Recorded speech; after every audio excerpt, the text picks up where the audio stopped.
Welcome to the GRG podcast, the place for all your gaming news, plus hot topics of the week. Also remember to follow us on Twitter at KMega4.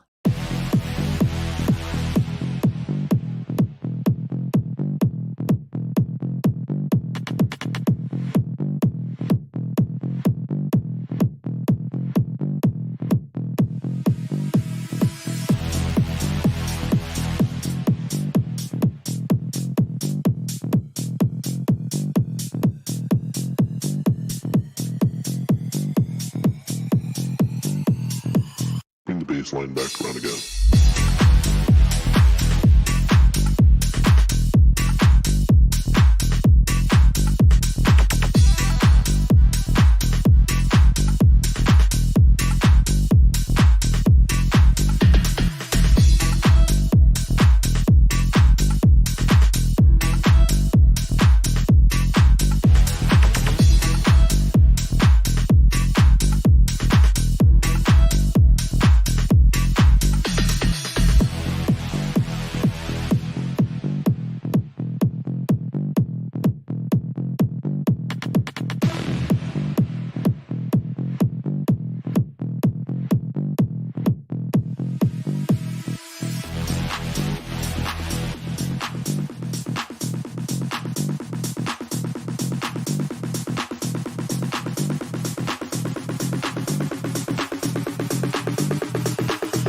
Baseline back around again.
Baseline back around again.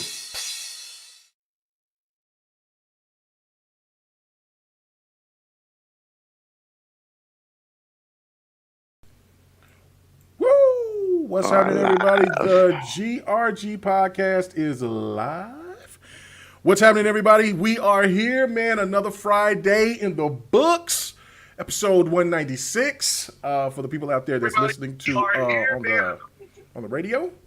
Yeah, this is in episode 1, and this is probably episode like 13. But yes, if there's a way that I can try to bring back all the old GRGs and put them on there, I will definitely do that. But that is old. That's 196 episodes. I don't know, man. Let's just come to YouTube and come and watch it. Anyway, so what's going on, everybody? Definitely hyped, but yet exhausted. It has been a very, very, very long week. Behind the scenes, you talking to people, you have interviews, you got interviews that's supposed to happen, and then you can't because of scheduling, and then playing demos, playing games, got embargoes. It's a lot of stuff that I wasn't expecting to do as much as I did this time around, especially trying to get my big toe in the room, into the space, the E3 space. But regardless of that, it was a lot of stuff that I learned, and now hopefully now this is the next step to move forward. But I hope you guys go check out the interview that I had with the Miko from Dream Tech. You know what I'm saying? It was really cool. It's a really cool game that's going. I'm going to be giving that game away just on Twitter. You know, not as just a game that I'm going to do here, but I'm going to show some gameplay of it like, for sure next week. But yeah, it's called Life Slide. Really cool game, really cool concept. It's got that chill factor like Flower, but then yet it's you're going through and you have to do different things, and you're using a paper airplane. It's pretty unique of how it is. It's got, you know, you have to sustain yourself by getting minerals and then also getting money, and then it's like this creative way of doing it, and it's a lot of stuff. So go check out check out the interview. But I'll definitely have another interview up this weekend. So for another game, yeah, it's really cool. So anyway, without further ado, let's get on to the panel. Let's get started. We got a lot of stuff to cover tonight. So let's start off with the lady in the room. What's going on with you, Miss D? What's happening? Much. Like you said, it's been a really, really long week. I'm glad it's over as far as, you know, just getting through it. But yeah, it's been chill. Sorry about the news that we had this week, and just ready to get into it. Thanks. Yes, no doubt, no doubt. So thank you guys, man. Thank you, Master Clowns. I really do appreciate that for becoming a member. Thank you so much, man. The compliments is ridiculous, bro. Thank you, man. I really do appreciate it. That is that's thank you so much, man. Henosis, what's happening? I see you, Stone King X. You know what I'm saying? I see Sleepy Goblin as usual. You know what I'm saying? Thank you guys so much. Curie, what's happening? Yeah, go share this out. Let people know that we're alive. And we're about to get into it. So I'm pretty sure that Lemon will come in being Lemon as usual. But yeah, we will get to it. So, all right. Still Rain, what's happening with you, brother? How's your E3 been? What's going on, man? Hey, Mega and the squad. What's going on? Back in the GRG kingdom, already bringing the rain, coming in live, raw, and uncut, as I Still Rain usually do. Look, man, E3 has been a fantastic time. And it's been a wild week, man. We've had a lot of ups and downs, a lot of hot games dropping. Good to see some roadmaps come out. On some sides, we've seen some weak shows, but I guess we'll probably talk about that a little bit. But other than that, man, it's been an exciting week. Just going back and forth with people talking about different things, and it's just been a long week overall. But other than that, man, I'm excited to be here with y'all, with the squad, getting ready to talk this game talk, because gamers recognize game here in the GRG kingdom. But other than that, man, much love. And I hope y'all got your seatbelts buckle strapped, because we here tonight, baby. Let's go. Let's go. No doubt. Gang. Let's get it. All right. And my man, Steel. I already said Still Rain. I wanted to say sick. I was wondering. I was wanting to say sick, but it just came out. Yeah, it's a long ass week, so it just said Steel again. No, sick. But see, that's why, you know what I'm saying, my boy, AKA Sick, okay. Slayer, what's happening? As I call him, AKA Slick. What's going on, brother? Oh man, yes, the long week for everyone, myself included. Man, and you know, I've never been to E3, but I've been to press conferences and stuff where you have to walk around the show floor and talk to vendors and this and that. And even though I did not do anything like that this year or ever at E3 before, I've never been to E3. Mm-hmm. And in fact, I even missed the Dragon's Den last week because all of a sudden I just got knocked out and then woke up the next day feeling right as rain and wondering what happened. Otherwise, man, I too, what a week, man. Mm-hmm. E3, you know, podcasting, watching these press conferences, you know, and trying to be informed, you know, to be able to speak on these podcasts intelligently takes a lot out of you, man. Yeah. And I can only imagine what it's going to be like next year at E3 when we're walking around the show floor and talking to vendors and stuff. That's going to be nuts. So, yes, man, I'm tired too, bro. I understand exactly where you're coming from. Yeah, bro, it's a mental hit, man. It is definitely a mental hit. But yeah, but it's worthy. This is like, you know, like we and Lemon and 100 used to say when we first would get out there, get it started, get packed up and bloody. I can't forget my boy Bloody. And shout out to Little Dragon, the little homeboy that he always had come with him in Operation Op. Yeah, man, we would get there and we would get suited and booted, man, real early in the morning. I usually would always be the one to try to get up late. You know what I'm saying? Because at that time I was working and I didn't have no time to sleep in. And so I was like, man, I'm going to get as much sleep as possible. Then Lemon beating on the door. Come on, man, we got to go. And it's like 7:30. I'm like, Jesus Christ, come on. Yeah, man, you can't sleep in when you're dealing with anything with Lemon, bro. That's not going to happen. Yeah, but it was like, come on, man, let's go, son. Yo, we ready. I'm like, bro, I'm exhausted. But yeah, no, we get through it. And then cracking in this car, getting to work. That's what we say, man. We get to work. So it was really fun. It was a different way of doing it, but I really do enjoy it. But with that being said, let's get on to the other man out there that's been doing some work too. He was showing a little bit of gameplay, doing his thing out there. So PK Entertainment, what's happening with you, brother? What's been going on? How was your week? What's happening? It's been busy, man. Look, most electrifying man in all entertainment right here in GRG Live, and I'm glad to be here. Glad to be part of the 405 family. Definitely. We had a very good E3. All the way around the corner. Oh, I know there was some disappointment. I ain't gonna lie, but at the very least, it was generally a great showing all weekend. Okay, all right. I'm pretty sure there's going to be some people here that's going to have a difference of opinion about all weekend, all week, but hey, it is all right because that's what we do here. Not everybody's a yes man or woman. We definitely keep up. We hold down our thoughts, and that's what makes GRG great, and that's what makes it special, no doubt about it. So, all right, cool. I'm looking forward to it, to hearing what your thoughts about everything. All right, so let's keep it going. I see the man himself. I just talked you up. I talked you from out of Brooklyn, right hand of the Zeus. 108 Dragons TV. What's happening with you, brother?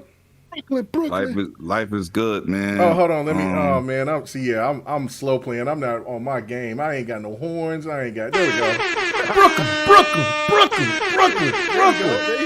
There we go. All right, come on. That took a lot out of it, man. We had a great week, man. A great week, man. I had a disappointment moment, but overall, this is like the best E3 I've seen in years, and I ain't just talking about because Xbox showed up. Everybody kind of showed up to show the strength of E3. So, yeah, let's get it, man. Let's get into these topics. All right, let's go. All right. Did I miss anybody else? Because I don't even know. I don't even know what's going on right now. Okay. All right, good. All right, cool. So, like I said to everybody out there, share this out. Let's get this party started. All right. So first off, let's talk about. You know what's crazy? Yeah. I'm gonna say one thing. Yeah. I'm looking at I'm looking at YouTube. I said, "Well, I look like King Mega went live." You know what? Oh man! I said, "Oh snap!" Because I just got in the house. What day it was? Yeah, straight slow. That's a fact. Long week. Hey, man, you're not the only one who forgot what day it was today, bro. So, hey. No, I just came in from Coney Island for a little while, man. So, you know what I'm saying? But, I just got out the shower, jumped in the party chat. You know, I'm talking to clowns and 100 in them and Grav. And I said, why can't make it start a lot now? Like, what? Started streaming 2 minutes ago. Looked at the clock and said, oh, okay. My bad. Yeah. I'm here. So let me just go ahead and say this. Okay, so I know that you did a lot of streaming and stuff this week. How do you feel? Like, I mean, do you feel still energetic? Did it take a lot? Did it take some out of you? How do you feel this? Well, I don't stream every day, right? Mm-hmm. That was a lot of work. Okay. See. I mean, it'd have been worse if we'd have been there. Bro, it would have been. It would have been nasty. Exactly what I was It wouldn't have been. Yep. But being that I was able to stream, put out the information, and all that stuff, it was kind of easier. But it's still a lot of work because you put a lot of effort into it. You know what I'm saying? It's not like just go live and talk stupidness. You know what I'm saying? You got to be on point. You got to be on time. You got to do your thumbnails. There's so much behind the scenes that people just don't understand what it takes to be a content creator. And the research. Oh, dear God, the research. It's a lot of work. That's very important. A lot of work. But all right, cool. All right, so let's get to it. But you know what? That's rude of me because I asked everybody else, but I did not ask D. So how was your week? How was everything? I just asked how you was doing. I didn't ask how was your week, man. You've been busy because It was good, to be honest. It was kind of eventful personally, It was my first, like I took off this past weekend Nice. because I was working literally like 21, 22 days straight without a day off. Ooh, bruh. So I actually took Saturday through Tuesday off. So not only was it E3, but I also was able to take off both of my jobs and just kind of chill for 4 days. So it was pretty good, and I'm about to have another weekend off before starting a new job. So it's been pretty good this week. Nice. So even though it was a long week, it was still a good week. I cannot complain at all. It was really good. Nice. And so basically, you're telling us that now we can all hit you up for some loans. Since you over here going to be making So what that happened money. was the way my direct deposit is set up. Now, don't come in here frauding with that cash. Yeah, we gonna need that cash. We gonna need a little of that. Let's go. Get it. Get it. You know what I'm saying? Look. Yeah, you know what I'm saying? Listen, you go get this work, woman. We about to come and give. You got to give us. Okay. All right, we got it. All right, so I got you on my tax payment. I got you. Oh, that's what I'm talking about. But okay, Next year. Next year. Okay. All right. The taxes. And then you're gonna forget it. Yeah, when the taxes go. I got you. But okay, so there's one thing I do have to explain before we get into the first topic. Okay, so I showed a picture the other day, and for some reason it confused some people because it was a picture of a gun that was purchased, and it was a picture of a Xbox Series S. And I don't know what the hell some people's thought process of it was, you know, from where they got their thoughts that maybe that K-Mega went to try to rob a store or was trying to show that, like, yeah, I'm hood or whatever. I'm like, what? Okay, first off, listen, this is in 1970s, sucker. I'm finna go ahead and hold a 38 special revolver and go rob a cave. Stop. The point was is when I made the tweet, I said, look, this is the only way to shop in Oklahoma because I went and I took my mom to the gun store because she wanted to go to the gun store so she can get her a new gun. And so I took her there, so she got it. She got a Glock 9. That's just my mom. That's what she do. My mom carries a razor and a Glock. Well, she had she still has her old school 38 snub nose. Played with. But She your mother ain't from Brooklyn? No, my mom is who she is. Anyway, like I said, I've been raised with guns all my life. But anyway, so she wanted a new gun, so she got one, and so then I decided for my wife to get a new weapon because she needs one. Because the weapons we have here is that they're too heavy. So so what I did, I was like, oh, this is real lightweight. Normally the old school 38 snub nose are pretty heavy, full metal, but this one was really light. And it's a serious for protection, no crazy stuff like that. I know it's for some people they were trying to hate guns, stuff like that. I'm all about the Second Amendment, but I do love my Rachel Maddow. I do lean liberal with my politics, but hey, I love everybody, right? So we just went there, and then I said, you know what? I've been hearing that there's supposed to be some Series X's or some S's out there. So right down the street, not that far from it, I went to the GameStop, and sure enough, they had some Series S's available. And so I went up there, and so I was like, yo, they had like 4 Xbox One X's, and then they had but the Xbox One X's were gone, and then they had like 10 Series S's, and so I went and bought one. For y'all out there want another price, out here it was $327, and I got the 2-year warranty, so it was $377.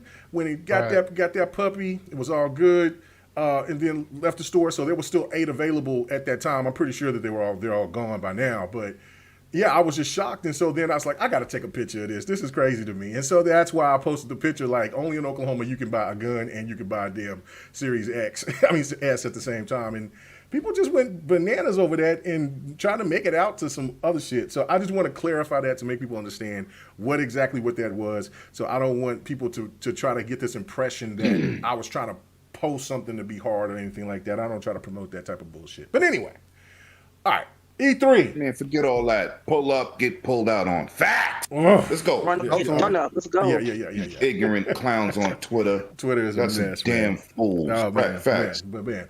But anyway, all right, guys. So let's talk about E3. I'm gonna go ahead and go straight to the lady on the panel, get her thoughts about this, and then I'm gonna have a backup question to everybody once they tell us what was the hits and misses for them afterwards, because we have to still talk about the showcase, the summer showcase that happened as well. Which one is the best one? But I want to hear what y'all thought about the E3 week. Give us the good, the bad, and the ugly, and then I'll get to those super chats. Thank you guys so much. So go ahead, D. Let me know what you thought. What I thought about the whole E3? Yeah, the whole E3. What was the good stuff? What was the bad stuff? Let me know.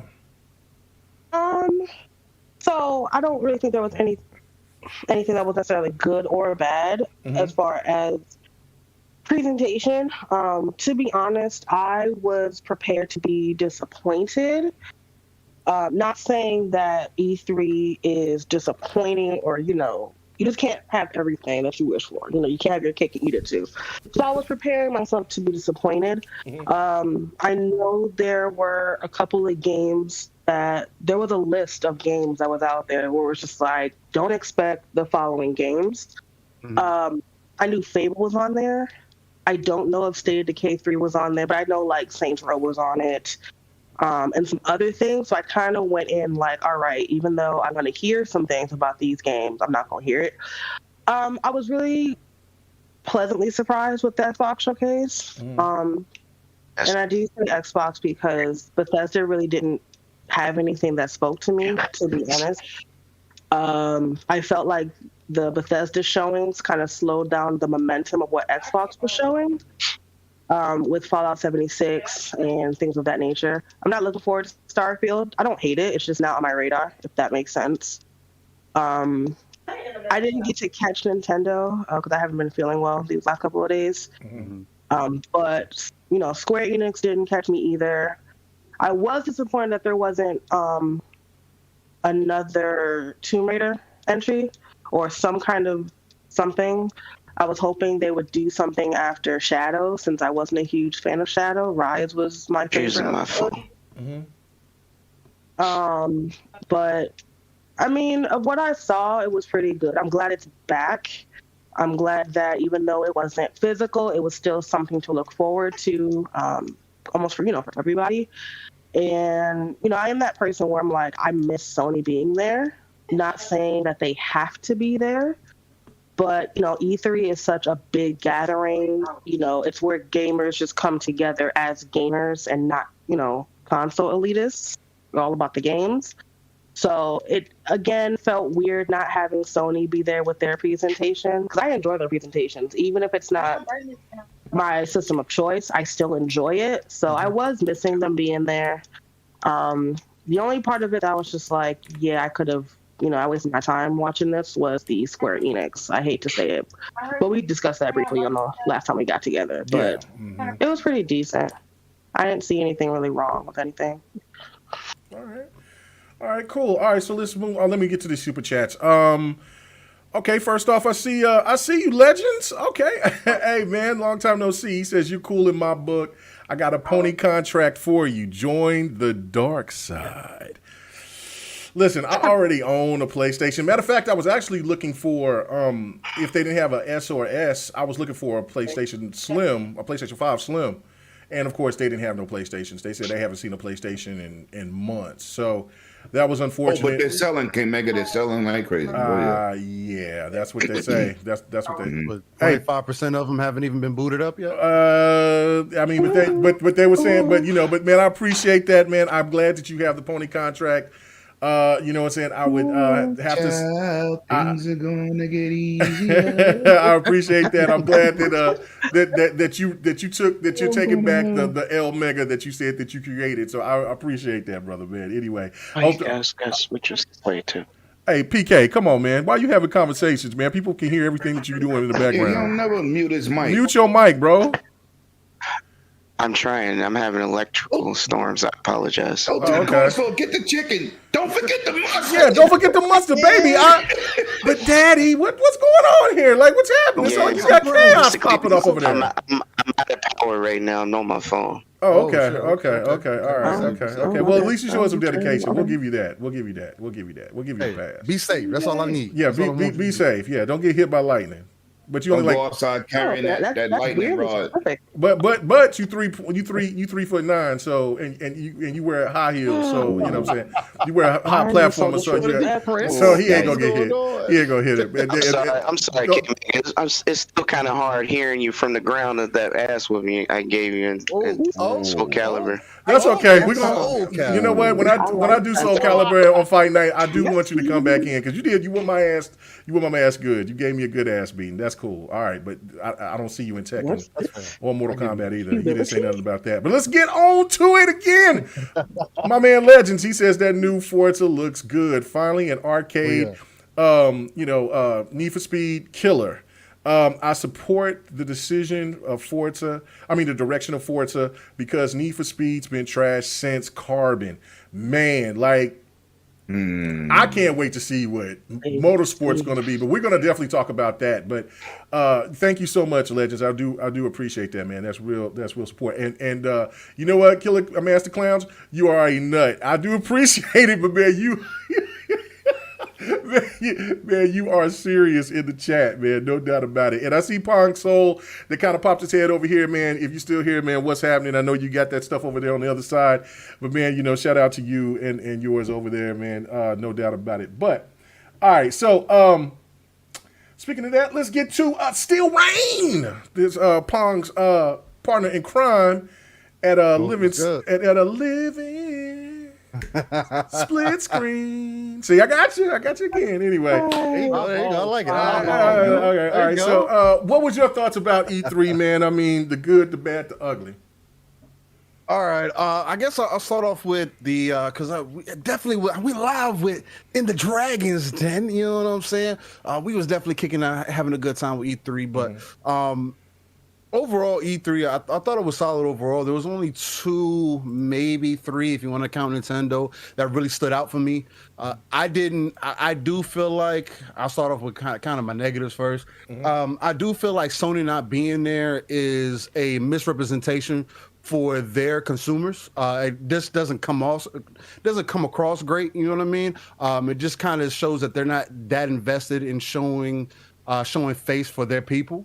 At least that's the way that I take it. Again, I feel like E3 is a big event. You see how places like GameStop dropped Xboxes the following day after E3, and because of the hype that carried over from E3 and everything that they did on the Microsoft side, people were lined up outside of the door ready to buy Xboxes. So it kind of shows you in the different conversations that we're having in these different stores. And you were hearing this. I was hearing this from all over the place. I had people at work that were talking to me about this same thing, and telling me about what they've seen from E3 and everything else. And it just kind of shows you that E3 is still one of the bigger stages as far as your typical consumer goes, man. That's when people are paying attention to whatever's going on in gaming. So for one of the big 3 per se, quote unquote, not to be there was I felt like it was a huge negative, at least for me. I know a lot of people were saying, oh, E3 wasn't all that great because of that. I also saw a lot of people downplaying, what Microsoft was bringing to the table and trying to say that, oh, E3 just wasn't great all over. And I'm here to tell y'all, brother, like, if you sitting here trying to still downplay what Microsoft has done, you're blind, deaf, or just don't choose to see. And this isn't some movie. You know what I mean? Like, if it wasn't for Microsoft, E3 would have been completely irrelevant this year. And I feel like that's what really set it off. Again, Microsoft came in, they stepped through the door on that Sunday and really gave y'all a roadmap. Gave us a roadmap as to what we should be expecting. And that's across the board as far as the variety and everything. But so just to kind of start off, I guess we could start off with the Summer Games Fest. The only thing that really interested in me from the Summer Games Fest thing was Elden Ring. I'm hyped for Elden Ring. That whole trailer that dropped, it has me highly interested. I'm a Souls fan. I'm highly invested in that genre. So seeing Elden Ring finally get dropped was an exciting thing to me. Again, I still feel like it was supposed to be seen at the end of the Xbox conference just because I don't think they were going to have the Xbox fridge there initially. I feel like they just put that there to kind of save face and kind of play into it. I know it's a thing that they were saying that they wanted to get into anyway, but I feel like it was more so a thing because it got pulled for whatever reason it got pulled from. I'm not going to throw the rumors out there right now, but with that being said, yeah, from that conference, it was good. And then we rolled into Ubisoft, which happened on Saturday, I believe, if I'm not mistaken, live in the Dragons Den. And from Ubisoft, Rainbow Six Extraction, Riders Republic, and Valhalla can continue to get the updates that it's going to get. Really surprised me. And those are what really showed face for me, that held some interest for me. Rainbow Six Extraction, just because even though it's not your typical Rainbow kind of game, I like the variety that they're adding to it. To kind of just my gripe with it is that it just feels like Rainbow Six Siege with an alien skin on it. But who knows? It could turn out great. They used a lot of the different aspects between the characters and everything, and they seem like they're doing some dope things within the game. So, I mean, we'll see how that ends up turning out. And then and I think Devolver happened that same day. Devolver was really dope. They're more of an indie-based showcase. I know a lot of people have been, at least from what I've been peeping, and myself, took some interest in the game called Death's Door. Again, it was one of those. It's another one. I believe it's a roguelite also. If I'm not mistaken, I could be in that. But it was one of the ones that definitely pulled my attention from that. And then we move into, what was it? I think that same day we had Gearbox, which was not great. Like, with everything they were talking about, that's the same day we found out that Godfall was also coming to the PS4, and I had to give you that shout out, K-Mega, because you definitely called that one out. And it's crazy. We'll get into something like that later, because it's one of our topics. But seeing Godfall come to the PS4 when they were saying that it was quote unquote designed for the PS5, again, them SSDs. You're seeing the trees fall and the clearing and just the clearing open up. You know what I mean? It's becoming a very scary scene, and something that people need to pay attention to, man. Because not only was Sony not at E3, but they also it's like the mask is getting pulled off. It's like a Scooby-Doo scene. You know what I mean? You get to the villain and you're like, oh, let's see who's under this mask, and it's Sony. You know what I mean? And it's crazy the way that they're doing things. I just hope that at some point they come out and really tell gamers what they need to look forward to. Other than that, only other thing that I really took from the Gearbox showcase was Homeworld. Again, it's a throwback. It's an RTS, like a space RTS from back in the day that I was really invested in. And then we moved in that Xbox best definitely stole the entire E3. Anybody that tries to downplay it, from the pacing to the variety in games to the quality of games that they were showing, cannot be said. I mean, I could go on and on about the entire showcase, but my main stars from that was seeing Halo Infinite. That story beat that they gave us. I know a lot of people were like, oh, well, they didn't show us any campaign gameplay. Well, let me tell you this, just the same way that God of War was shot with that single camera kind of focus, it's the same thing that they're doing with Halo Infinite. So whether you want to believe it or not, what you were shown in that game, in that reveal, whether you want to call it CG or whatever else the case might be, is what you're going to get. At least that's what I came across with, especially if you have that understanding of that single camera view that they're using in Halo Infinite to really tie in not only the story beats, but also when you step into the action, all make it really seamless. Same thing that God of War did, has introduced kind of, and there's other games that have done the same thing. And then other than that, for me, I'm definitely, because it was another one that I was hyped up for, that I was saying I hope presented well, was Horizon 5. Again, people were saying as you're seeing it right here. We reached the epitome of how good games could look, and time again, just like I was talking about when I was live with Xbox Ultimate that Sunday, everybody was saying, "Yo, this picture looks great. That's cool. They're 12K camera. That's what's up." And then you see the cars just seamlessly slide into view, and you're like, oh, okay, this is the game. I thought it was this game that you're seeing right here. I thought it was another clip for Flight Simulator. That's how real it looked. Right. Yeah, facts. Right. But just Yeah, to very see, first, photorealistic. yeah, exactly. Just to see Horizon take it to that next level is crazy because we thought we were at the peak and we're continuously seeing that games are just getting better and better over time as they get used to this hardware. Again, we're not even a year in yet. These games are going to release towards the consoles being out a year, and they're already speaking for itself.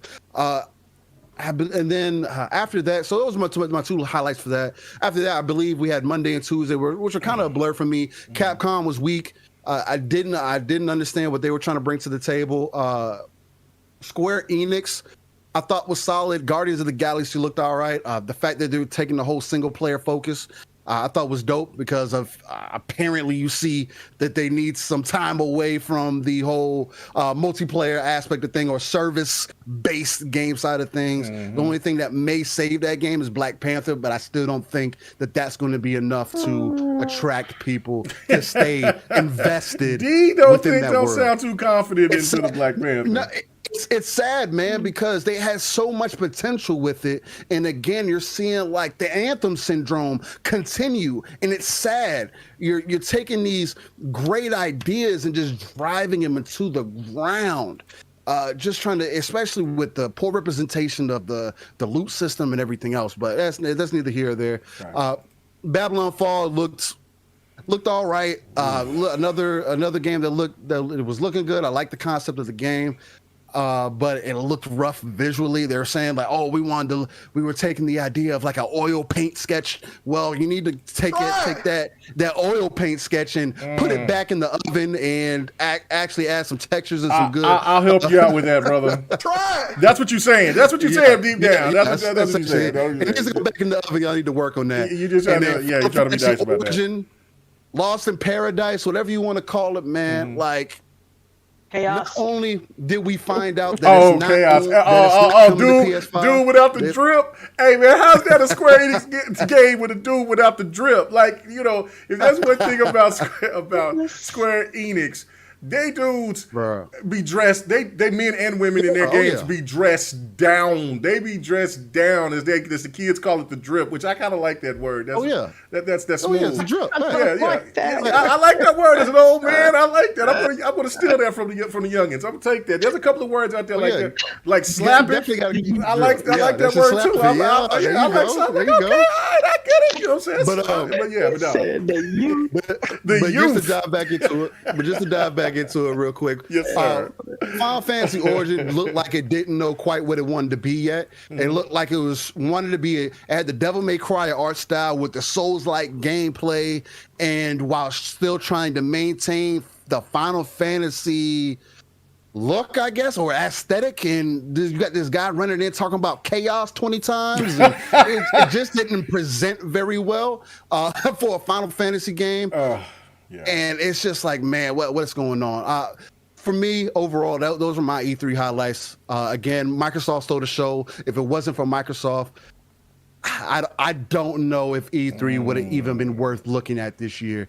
So and that's just me. So all right. So basically, you was like this when you seen Chaos, right? I said, hold up, wait a minute. Something ain't right. Okay, so that's what you were saying. All right, I got you. I got you. Something ain't right, man. Something ain't right. All right, cool. All right, so let's jump on here. 108. Man, come on, man. Let us know. Yeah, let's go. Oh, man. Get hype, man. Get hype. You know what I'm saying? We here. All right. Okay. Listen, man. Listen. Sony not showing up. They not just not showing up at E3. They not showing up at Gamescom, and they ain't doing Tokyo Game Show either. That's something. I'm glad that you just brought that up because it just left me. But there's something that I just seen here. And matter of fact, I just seen it from my boy Master Clowns, man. X3. Shout out to you, the man that's killing the chat right now. he's in there lit. You lit in the chat. Yes, you are lit. He just sent something that was saying that Sony registers a new trademark for PlayStation Experience event. It basically goes down. When I was reading it, it said that there's a trademark for some kind of showing to happen July 8th. So that basically is kind of talking about rumor right now. That's the rumor. So you know what I'm saying? That's something that's seemed like that's what's going to happen. And then of course it went into the whole story about like Sony is working on 25 different titles or some sorts and things like that. So very interesting. So Sony is saying, look, we're going to be doing this. We want to be the last ones to show what we want to show, and of course their fans are going to be very happy about that. But yeah, 108. So now you got that news, but what do you think about E3? Regardless, well, they did announce they had 100 shows coming the rest of the year. They said the word. They said 100. I don't know. They did say that before E3. They also said they had 30 games in development. Yeah, facts. Listen. Oh, come on, man. What makes me sick? I got two disappointments. Sony not showing up and Nintendo's press conference. I'm gonna get into that in a minute. Oh man, PK, hey man, PK's here, so you can't do that. I don't care. Well, he might as well shut his Nintendo ears off because this is a fact. Okay. But I ain't gonna even get into that. I'm not gonna get into only 108 facts. It's not fact. No, it's facts. It's facts, and you alternative get this smoke. 108 fact. Somebody's about to get this work. Let me get my turn. Okay, and right now, this is Lemon and PK right now, staring at each other right now. They over here like, yeah. No, we're not staring at each other. I'm staring down at him like I'm God. Oh. Guess what? You get knocked back down. You can stare all you want with your eyes open, laying on your back. Let's get to back. They looking again. Oh. Let me just say this for the record, right? Go ahead. I don't really go at no other console or I just say what it is. Sony not being there is disrespecting their fan base because they have nothing to do but sit on other people's channels and Twitter. Oh, that wasn't good. You wouldn't have that energy if you had something to watch. You wouldn't be trolling if you had something to do to keep your minds busy other than hate. This is why Sony has created more monsters because their attendance is on a negative level. People are watching trailers from other companies, Ubisoft, this, and the third, just to see if it's coming to PlayStation at the end. Right. They're taking away from the biggest show on the planet. I ain't talking about people attendance. I'm talking about developer attendance. E3 is where it's at. Game Fest can't touch it. They got one day, one video, one stage. They're done. Woo. E3 is a week-long event from the parties, the press conferences to E3. Good them bars. They are discrediting you as a customer and your value and your worth because they're not delivering at the time of the season that everybody is looking for gaming information. What am I gonna buy the rest of the year? Because I don't want to see no more fly-by-nights, landscaping, 3-hour-long videos of a game with no commentary, no explanation. Come on, Forbidden West, I'm buying it. But dude, are you serious? You advertise, we're gonna be showing you. What did you show me? You showed me beautiful landscapes with nothing. From satellite view, damn near. Listen. Them not being there, the Sony community is supposed to say something. Oh, we don't need E3. We? You make games? Or you buy games? Sony because said. E3 is about showing me my next purchase. I'm just saying. But now we're gonna get into this goddamn Nintendo. Sorry, my boy looking real hard at you over there. PK looking. Listen, I don't talk to dudes that stare at my belly button. Anyway. Wait, hold on, man. Come. Oh my God, he on X So you keep playing with me. I'm coming over your house and I'm making a sandwich and I'm laying in your bed and it's a wrap. I don't care. Have a fist fight. Hey, guess what? I'm still laying in your bed. He gonna be laying in there with me. It's a wrap. That's weird. Wait a minute. Hold on. Wait. Got ejecto seat. I don't even know what the hell he talking about. You know people be listening to this. Better be careful. You gonna get kicked off 2 shows. Anyway, okay, all right. I'm saying, continue. Lord have mercy. Woo, all right. Okay, go ahead, Libby. Hold on. Let me read this super chat. Let me get this super chat. Lady Infamous in the building. What's up? Hey, I'm telling you, we can do it. After what we seen today on Twitch with old girl with the horse mask and old girl with the bird mask, she's doing everything. You get them spandex.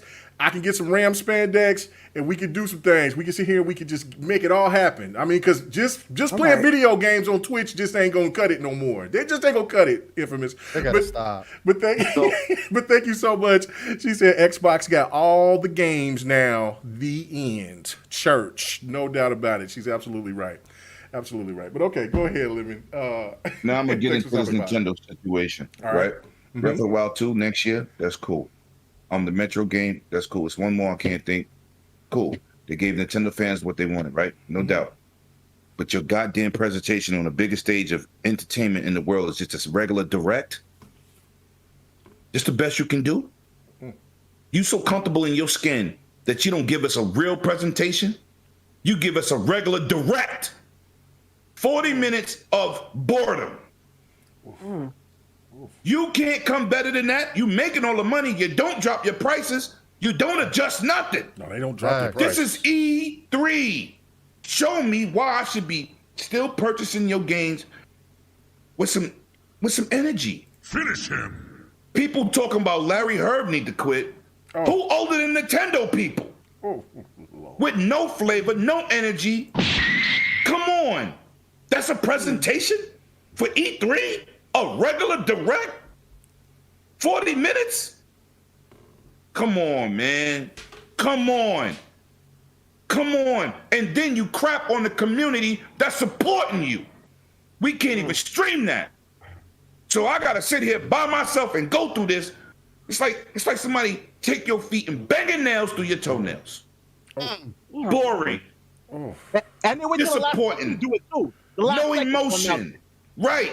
You don't even want your community to support you. You want all the money. Y'all some suckers. Suckers for that. These content creators, we are the voice for you. Because it's way more to us than IGNs. Facts. And this is what you do. But you know what? The mother flipping king came back. And he stomped Mudfire you. Halo's back. And for all you clowns that wanted Starfield, IGN want to say, oh, maybe it'll be exclusive for a time period. No! Microsoft pays for the goddamn dental. They pay the buildings, the rent, the mortgages that these dudes are developing these games in. What the hell it look like bringing this game to PlayStation? Y'all can twist the narrative.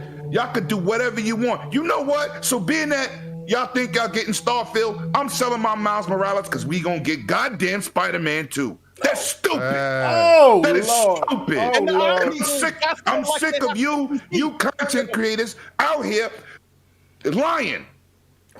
You know what the hell exclusive means.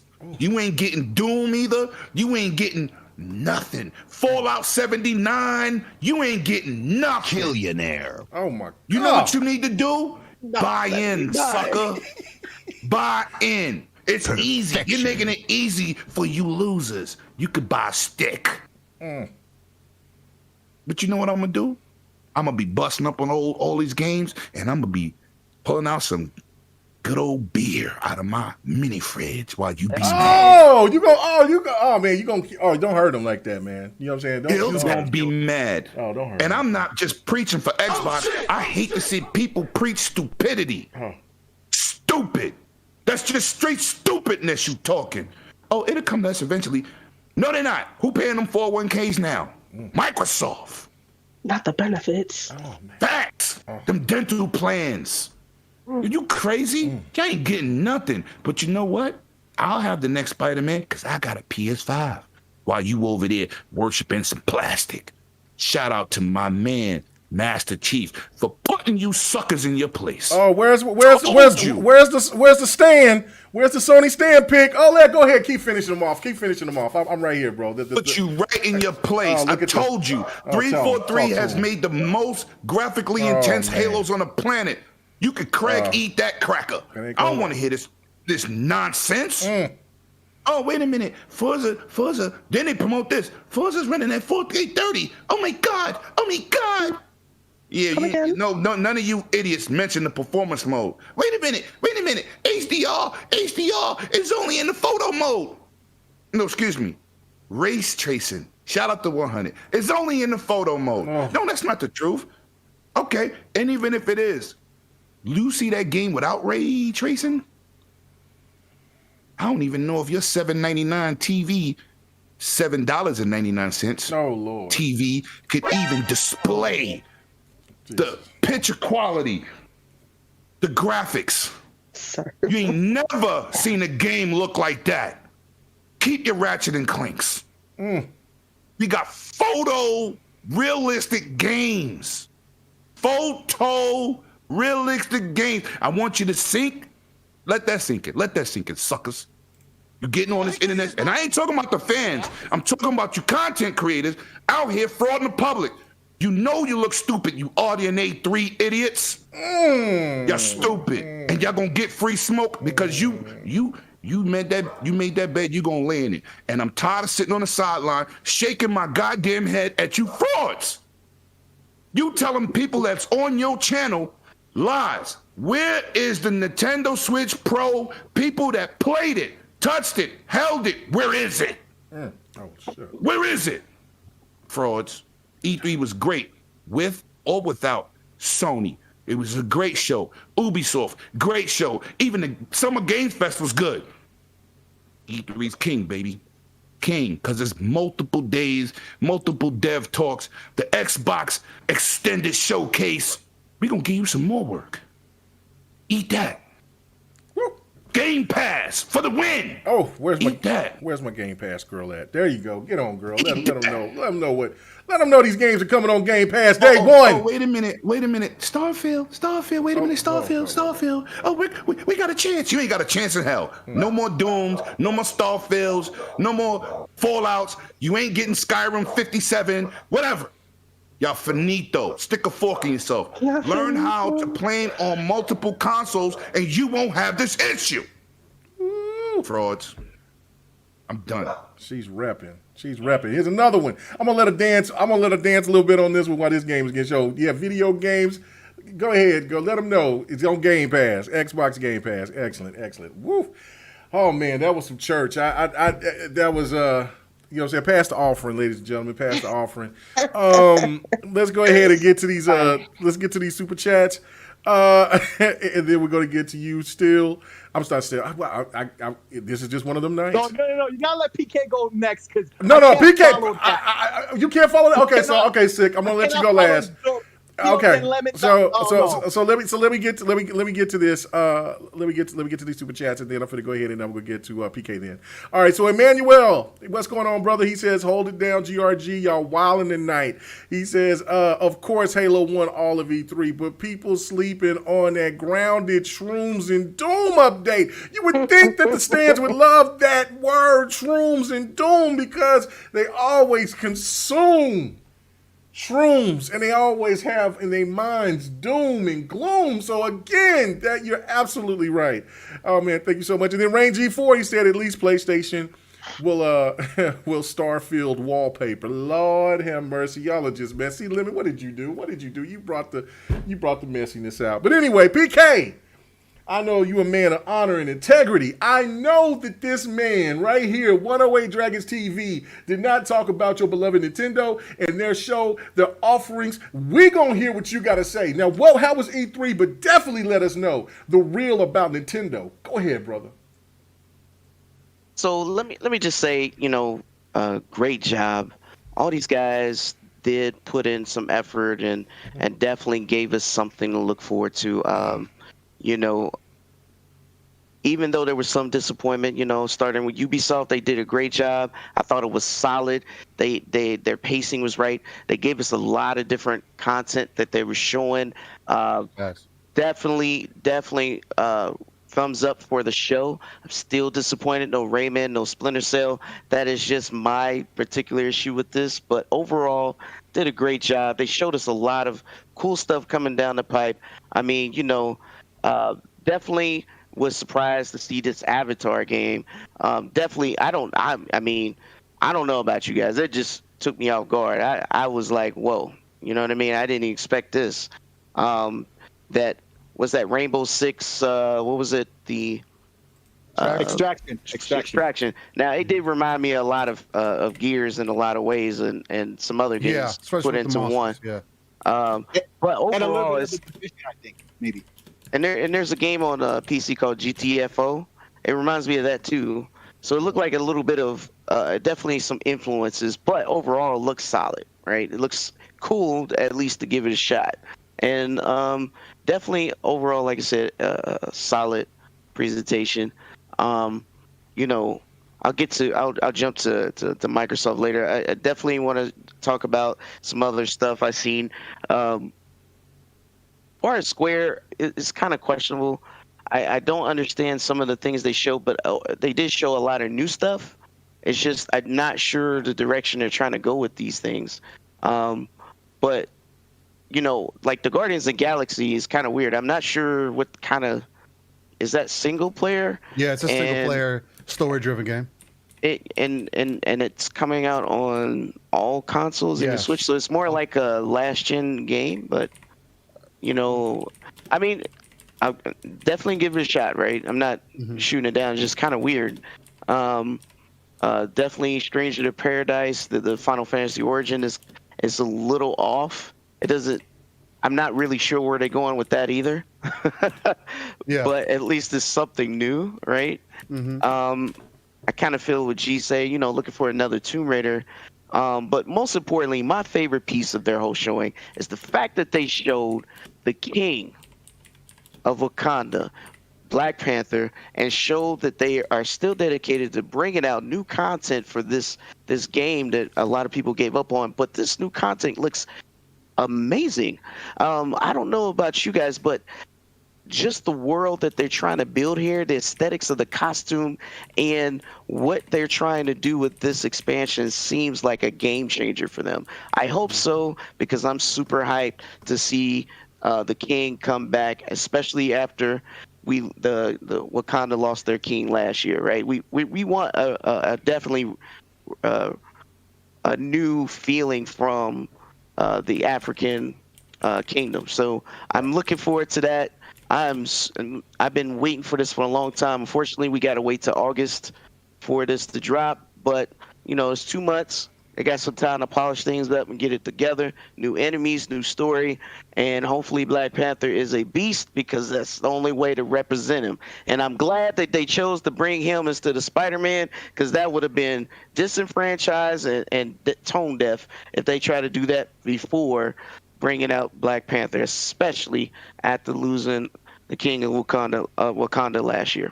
Okay, hold on, PK, right fast. Let me read the super chat again, because they said I missed it, but I know I read it because I was just saying that was messy. But to Rain G4, it said at least PlayStation will Starfield wallpaper. So said that. Yeah, see, I said that. So yeah. So yeah. Okay. No, you good, brother. It's all good. I just wanted to make sure, you know what I'm saying, acknowledge everybody, man. We do appreciate it, no doubt about it. Thank you. Okay, go ahead. Absolutely. I mean, Bandai and Namco was like one game. That was super strange. I thought they were supposed to have a whole show and just one game, and then Capcom showed their usual suspects. But overall, they still showed up. You know, for as Nintendo still, yes, it was a Nintendo Direct. They do this every 2 months. And they do, and every E3, if you guys haven't noticed, don't do a show. They typically do their treehouse, which the only thing strange about this treehouse is, I know nobody really noticed, but they always do this because they have a big game always launching in November, including this November, and that's Pokemon. They had no Pokemon news, none whatsoever, and that is their biggest moneymaker, and they did not advertise any Pokemon news, which was strange, especially launching one this November, and then the newer game, the Arceus comes out in January, which is weird too. Releasing 2 Pokemon games in a 2-month time window is just strange for them to be doing that. I take it off guard.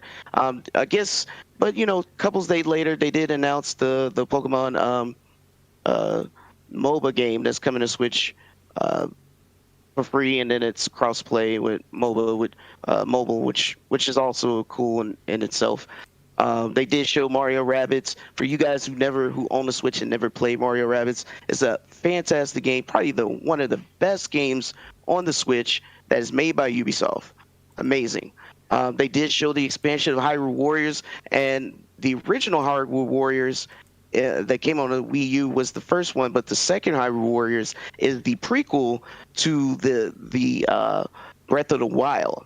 And I'm telling you, if Microsoft was to get with Tecmo and get some sort of Dynasty Warrior-ish kind of game made for their IP, it will be flat out amazing. Because these guys just like don't just make a game.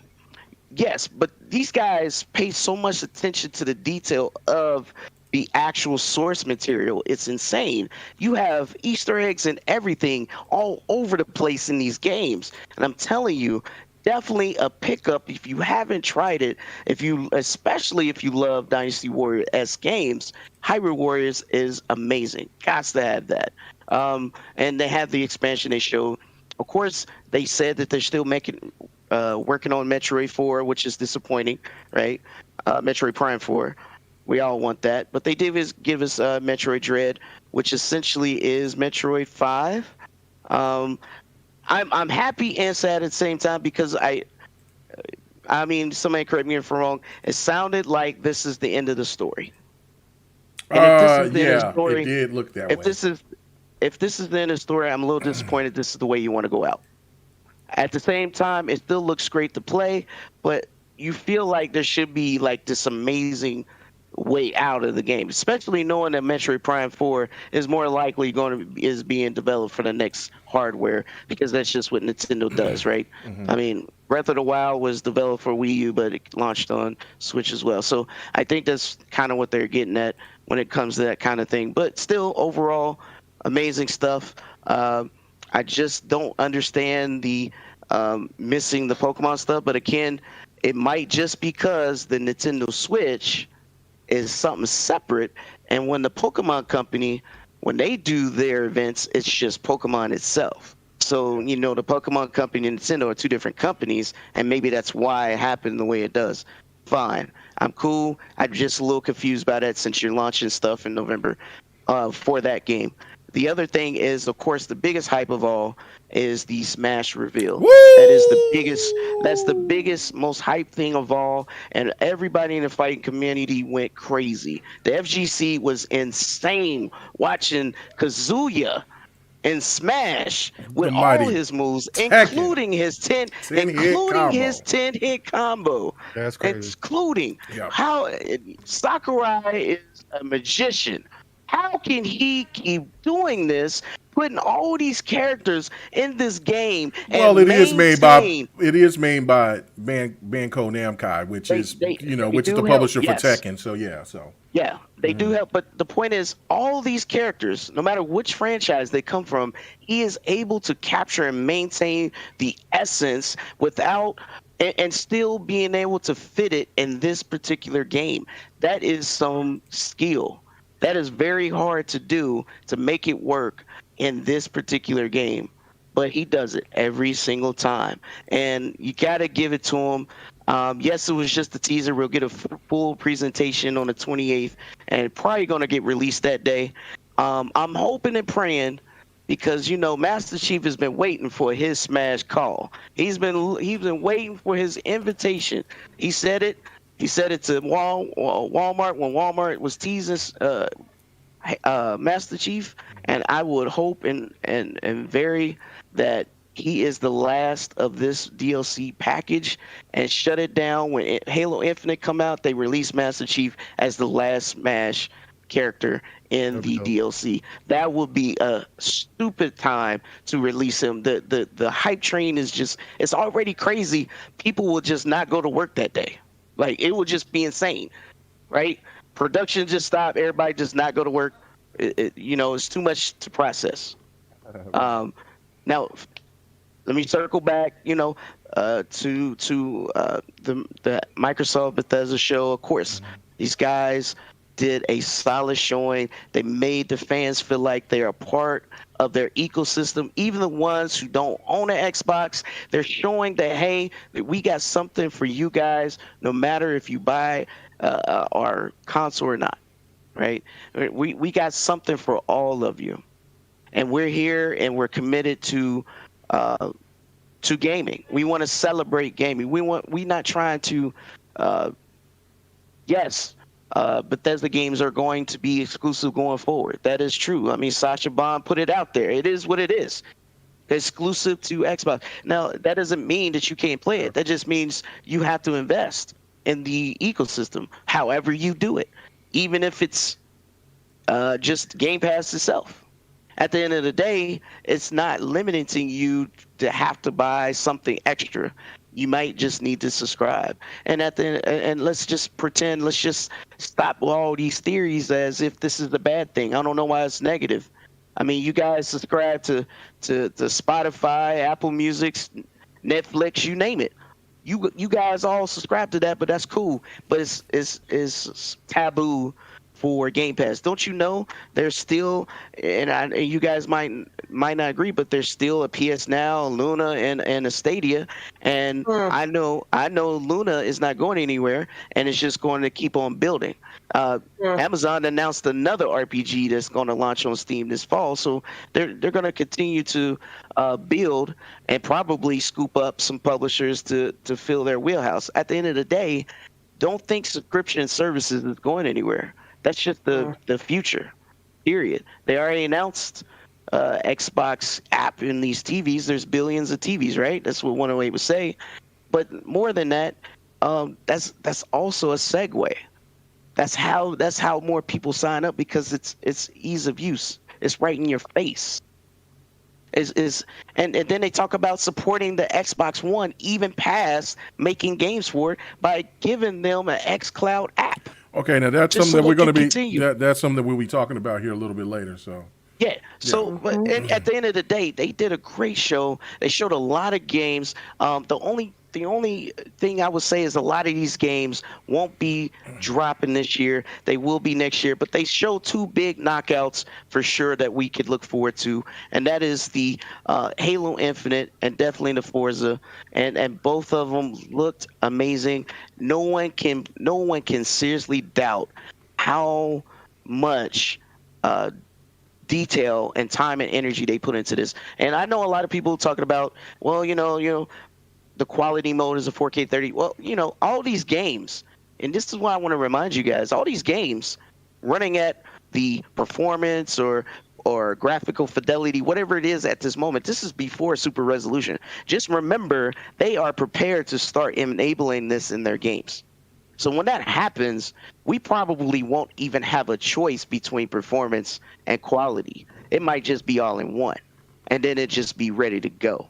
And this is what you guys got to remember. This is before they had the Fidelity FX package, and before they have super resolution, because that drops on the 22nd. So we ready to go. Whatever it's doing now, it's just going to get better.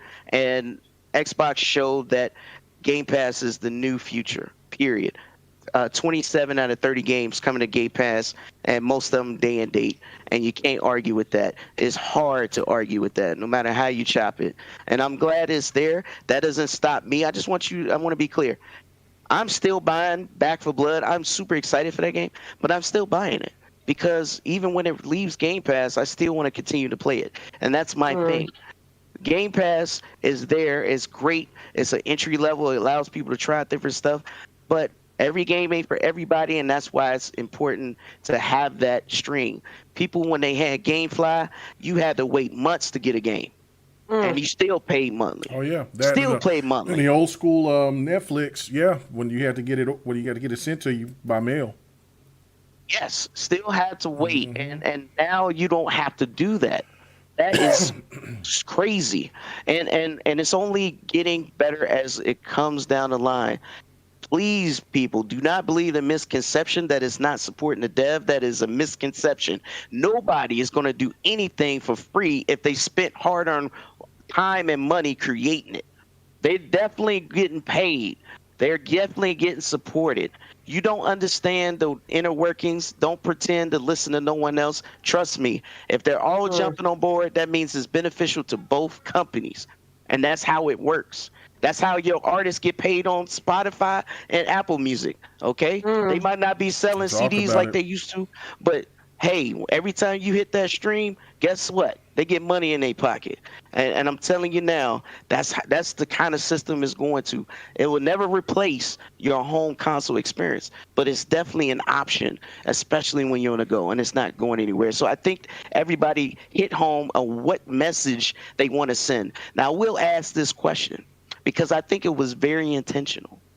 So the scene with Master Chief, the whole campaign trailer, and he had that talk and that conversation. What he said was, missions change. They always do. Yep. Now, that seemed very intentional to me because why this scene? Why this dialect? Do you get what I'm saying? I want you guys to think about that and give me some feedback. What do you think that really meant? Message. Oh, well, It's that simple. I mean, it's really pretty simple. Oh, I mean, tell me.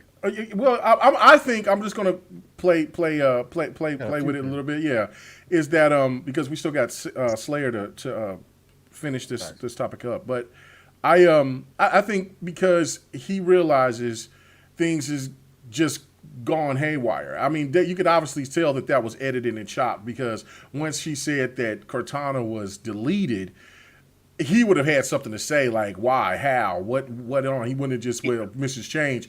He would, or there would have some scenarios that happened between there for Cortana to be deleted. So it basically is just saying all hell's about to break loose, and we gotta change. We got to make some changes, and it goes all across the board.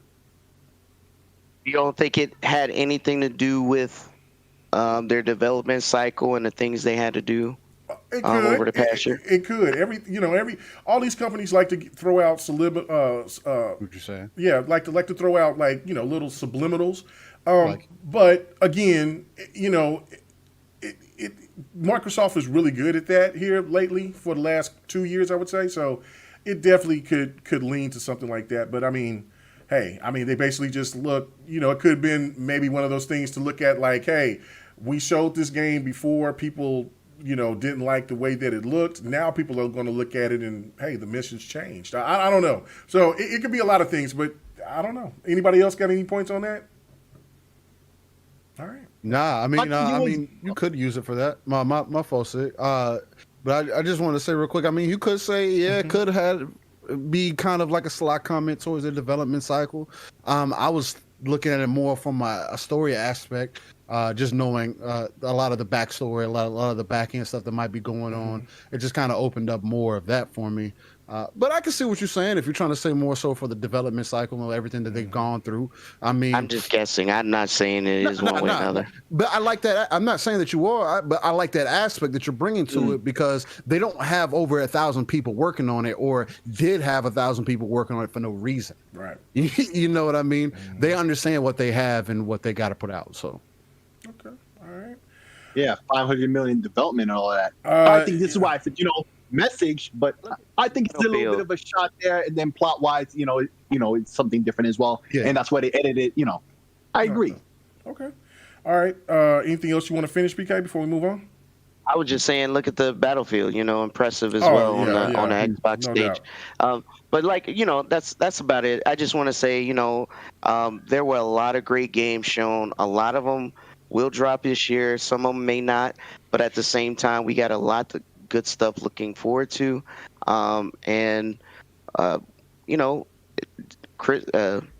June feels more like Christmas than December.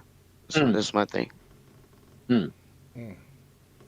Pred just Really made Christopher Hart run. Pred, you know what? I mean, I'm pretty sure that there's going to be some people on the panel that's not going to feel bad for Christopher Hart, but Christopher Hart is who he is. I mean, he's harmless. He's He just wants to rep Sony, and sometimes he just will say anything to do it. But that's fine. We definitely welcome people from all.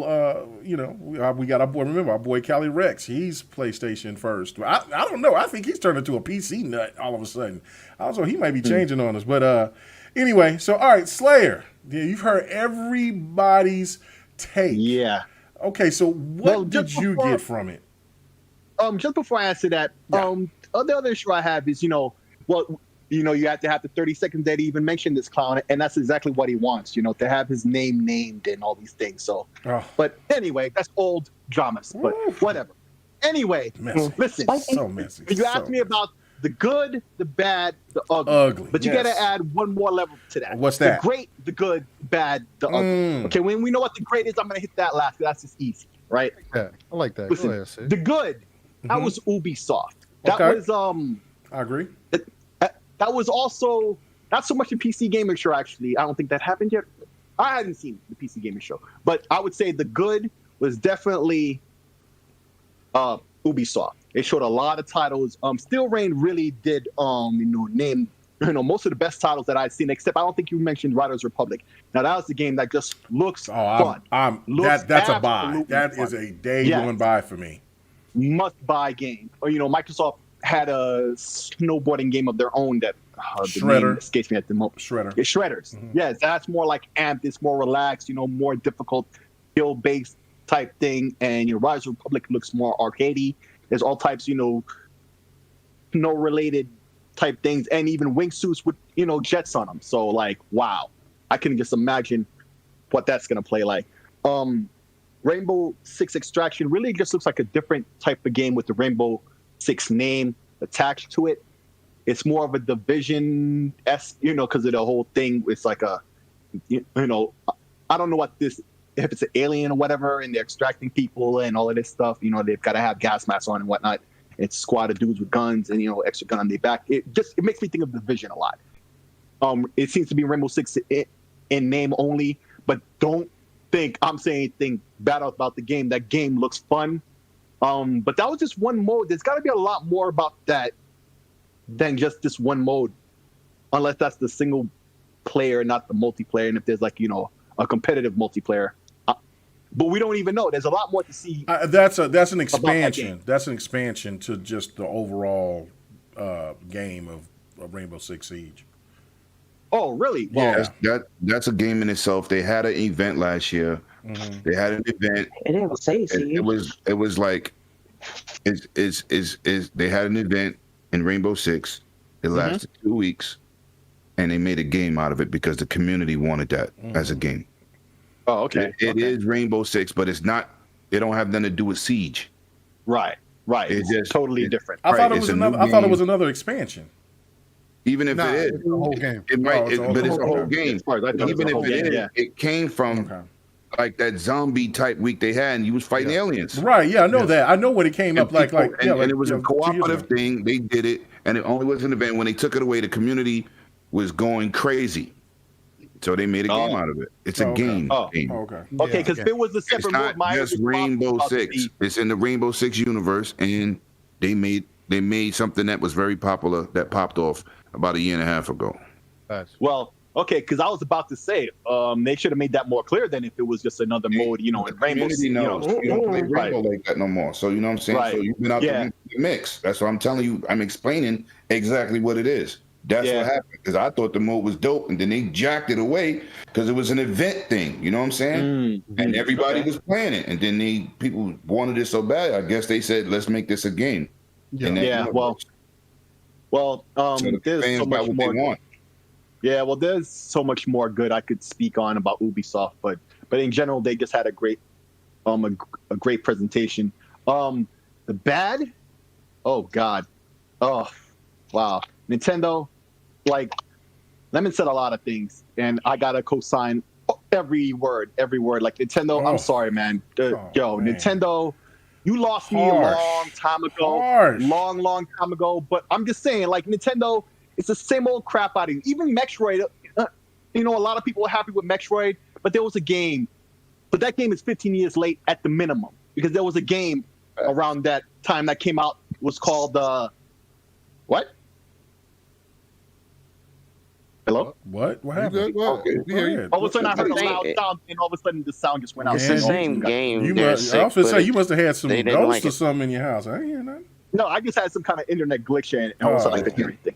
I watched it live. The Nintendo fans was typing in Z's. Wow, yeah, the Nintendo show was just nuts. Okay. But that Metro game, it reminds me of, oh my god, the name escapes me all of a sudden, but it came from Epic. It was on the 360. Jesus Christ, help me out, Lemon. It's just like this Metroid game. Shadow Complex. Shadow Complex, thank you. And it's just like that with the Metroid skin on it. I'm sorry. Oof. As great as it looks, and I'm sure it'll be a My great game goodness. if you're a Metroid fan, and I'm a Metroid fan, and the game looks great, but the game is 15 years too late. Like, Facts. classic Nintendo. They should have been the ones to innovate with that style, not Epic, okay? 15 years ago on the Wii. That's like 2 systems back already. I'm sorry, Nintendo. And Kazuya in Smash, that was funny as hell, especially when he's dumping the bodies and they keep showing you all the different bodies that he's dumping, and he's got that one from the game with the long arms, and he got that one arm that was still stuck and he had to get his foot. And then he drops off Kirby, and he doesn't notice that Kirby's flying away. Okay, that was funny, but I really don't care about Smash. But that's just me. I don't care about Smash. But for everybody who likes Smash, you got to be happy about that. And I think PK is right. Where the hell is the Master Chief in this? Okay, and the Doom guy. Like, you can get Master Chief and Doom guy. Like, make it happen. Not for me, but for the fans. That would be great. But the ugly, I would have to say Capcom. And then Bandai. Listen, I thought that was just like the little preview, warm-up situation. Bandai came out and before their announced what they were going to do before. They already had their announcement of what they were going to show. And just people just keep having this thought process that they are supposed to show something different because, but they forewarned people. This is what we're showing. This is all we're going to show. We're not showing anything else. And so, when did they do that? Because I didn't know, Bloody didn't know. All you got to do is look at the list. They've been saying it for the last, Right. yeah, they've been saying it since the day they announced E3, what they were going to show. And Well, you know what? It makes no never mind. It makes no never mind because this is the E3 stage. Okay, you have a press conference and people waiting to see it, and then you show one. Like, I don't care. That's just an L. That was the ugly right there. So you saying Like, it? So you saying it deserves the L, man? Is that what you saying? Absolutely. That was pathetic. Oh man, You I know, don't know about and then- that, but I'll and throw then- the L and man then- up and then- for you. And then the great, that was obviously Microsoft. They had E3 on their back. You see Sony out there. I'm not even going to mention them as ugly because they have their own little plans, supposedly. And I'm not going to comment on that until that's over, said and done, okay? Because apparently they have a show in July or whatever the hell. Because apparently it's supposed to be 100 shows this year. Okay. The year ain't over yet. I can't wait to see 100 that. shows. Wow. But They got to be a if record. I had Well, they to said say that something on- last year or something like that. They didn't say it Yeah. this year. Yeah. But listen, if I had to talk about them right now, they would go in the ugly pile because right next to Bandai Namco. Because what the hell, Sony? When all eyes is on what's going on and you're not there with anything, then no. Listen, maybe you want all eyes on you all to yourself later on, like EA is doing with Actually, that's not even what's going to happen at the Summer Game Fest later on because it's a game fest, right? So there'll be other things happening. So they're not going to have all eyes on them. Sony, we can imagine, is supposed to have some kind of thing all to themselves, and maybe that's their plan. But for now, Sony, you've got a lot to show and prove, just like Microsoft did. Microsoft had a lot to show and prove, and they knocked it out the park. They even answered the concern I had. They had so much that they had to talk about. How are they going to fit it all in? Well, we got our answer yesterday. They did a second thing where they broke it down. They had more time to sit there and talk to developers and show details and explain things more in depth. That's the plan. That's the way they should do it going forward for E3. You got the press conference. That's quick and to the point. You wow people with games and stuff, and you keep it pushing. 90 minutes max. Cool. And then a day later or whenever you decide to do it, you have something else where it's more in depth and you speak to developers and all of that. Because when it comes to an E3 press conference, this is about wowing people with your games, doing something that's memorable, not to sit there and see people talk for 4 hours. We don't need that. No one wants that. People will flip it off and not watch anything that you have to show after their attention span is gone. You know, and apparently they must have learned that lesson with the indie showcase, because they did exactly what they needed to do in both ways. You know, so lots of great games are coming this year, and a lot of the games they showed, in fact, most of the games they showed are on Game Pass. Like, bro, Sony and your fanatics. Like, I don't know what's wrong with you people, but you see it's working and you understand why it's working. And I know you understand why it's working because I can see it in your lies. The way you lie, you have to lie around the facts. And to orchestrate lies, that means you know the truth. And you're just trying to lie around it. You see what Microsoft is doing. And I keep saying they could do a better Game Pass than Microsoft because they have 5 system history in consoles and 2 handhelds. They have a back catalog longer than some people have been alive. Simply, they could do it. And they don't. And I always say that, and it's just, once again, they're not doing it. And I'm just like, wow, Sony. So, yo, them two, they're about to be in the ugly pile, but, you know, the summer isn't over. In fact, the summer hasn't actually even begun yet. So I'm going to give them a bit of a pass, but not for long. And when the summer is over, if I've seen nothing, I will bring this up again. Because, you know, Sony, you're very disappointing. And Nintendo, you're not too much better, but at least you showed a couple of things. But really, Nintendo, you need some new hardware. You need more games.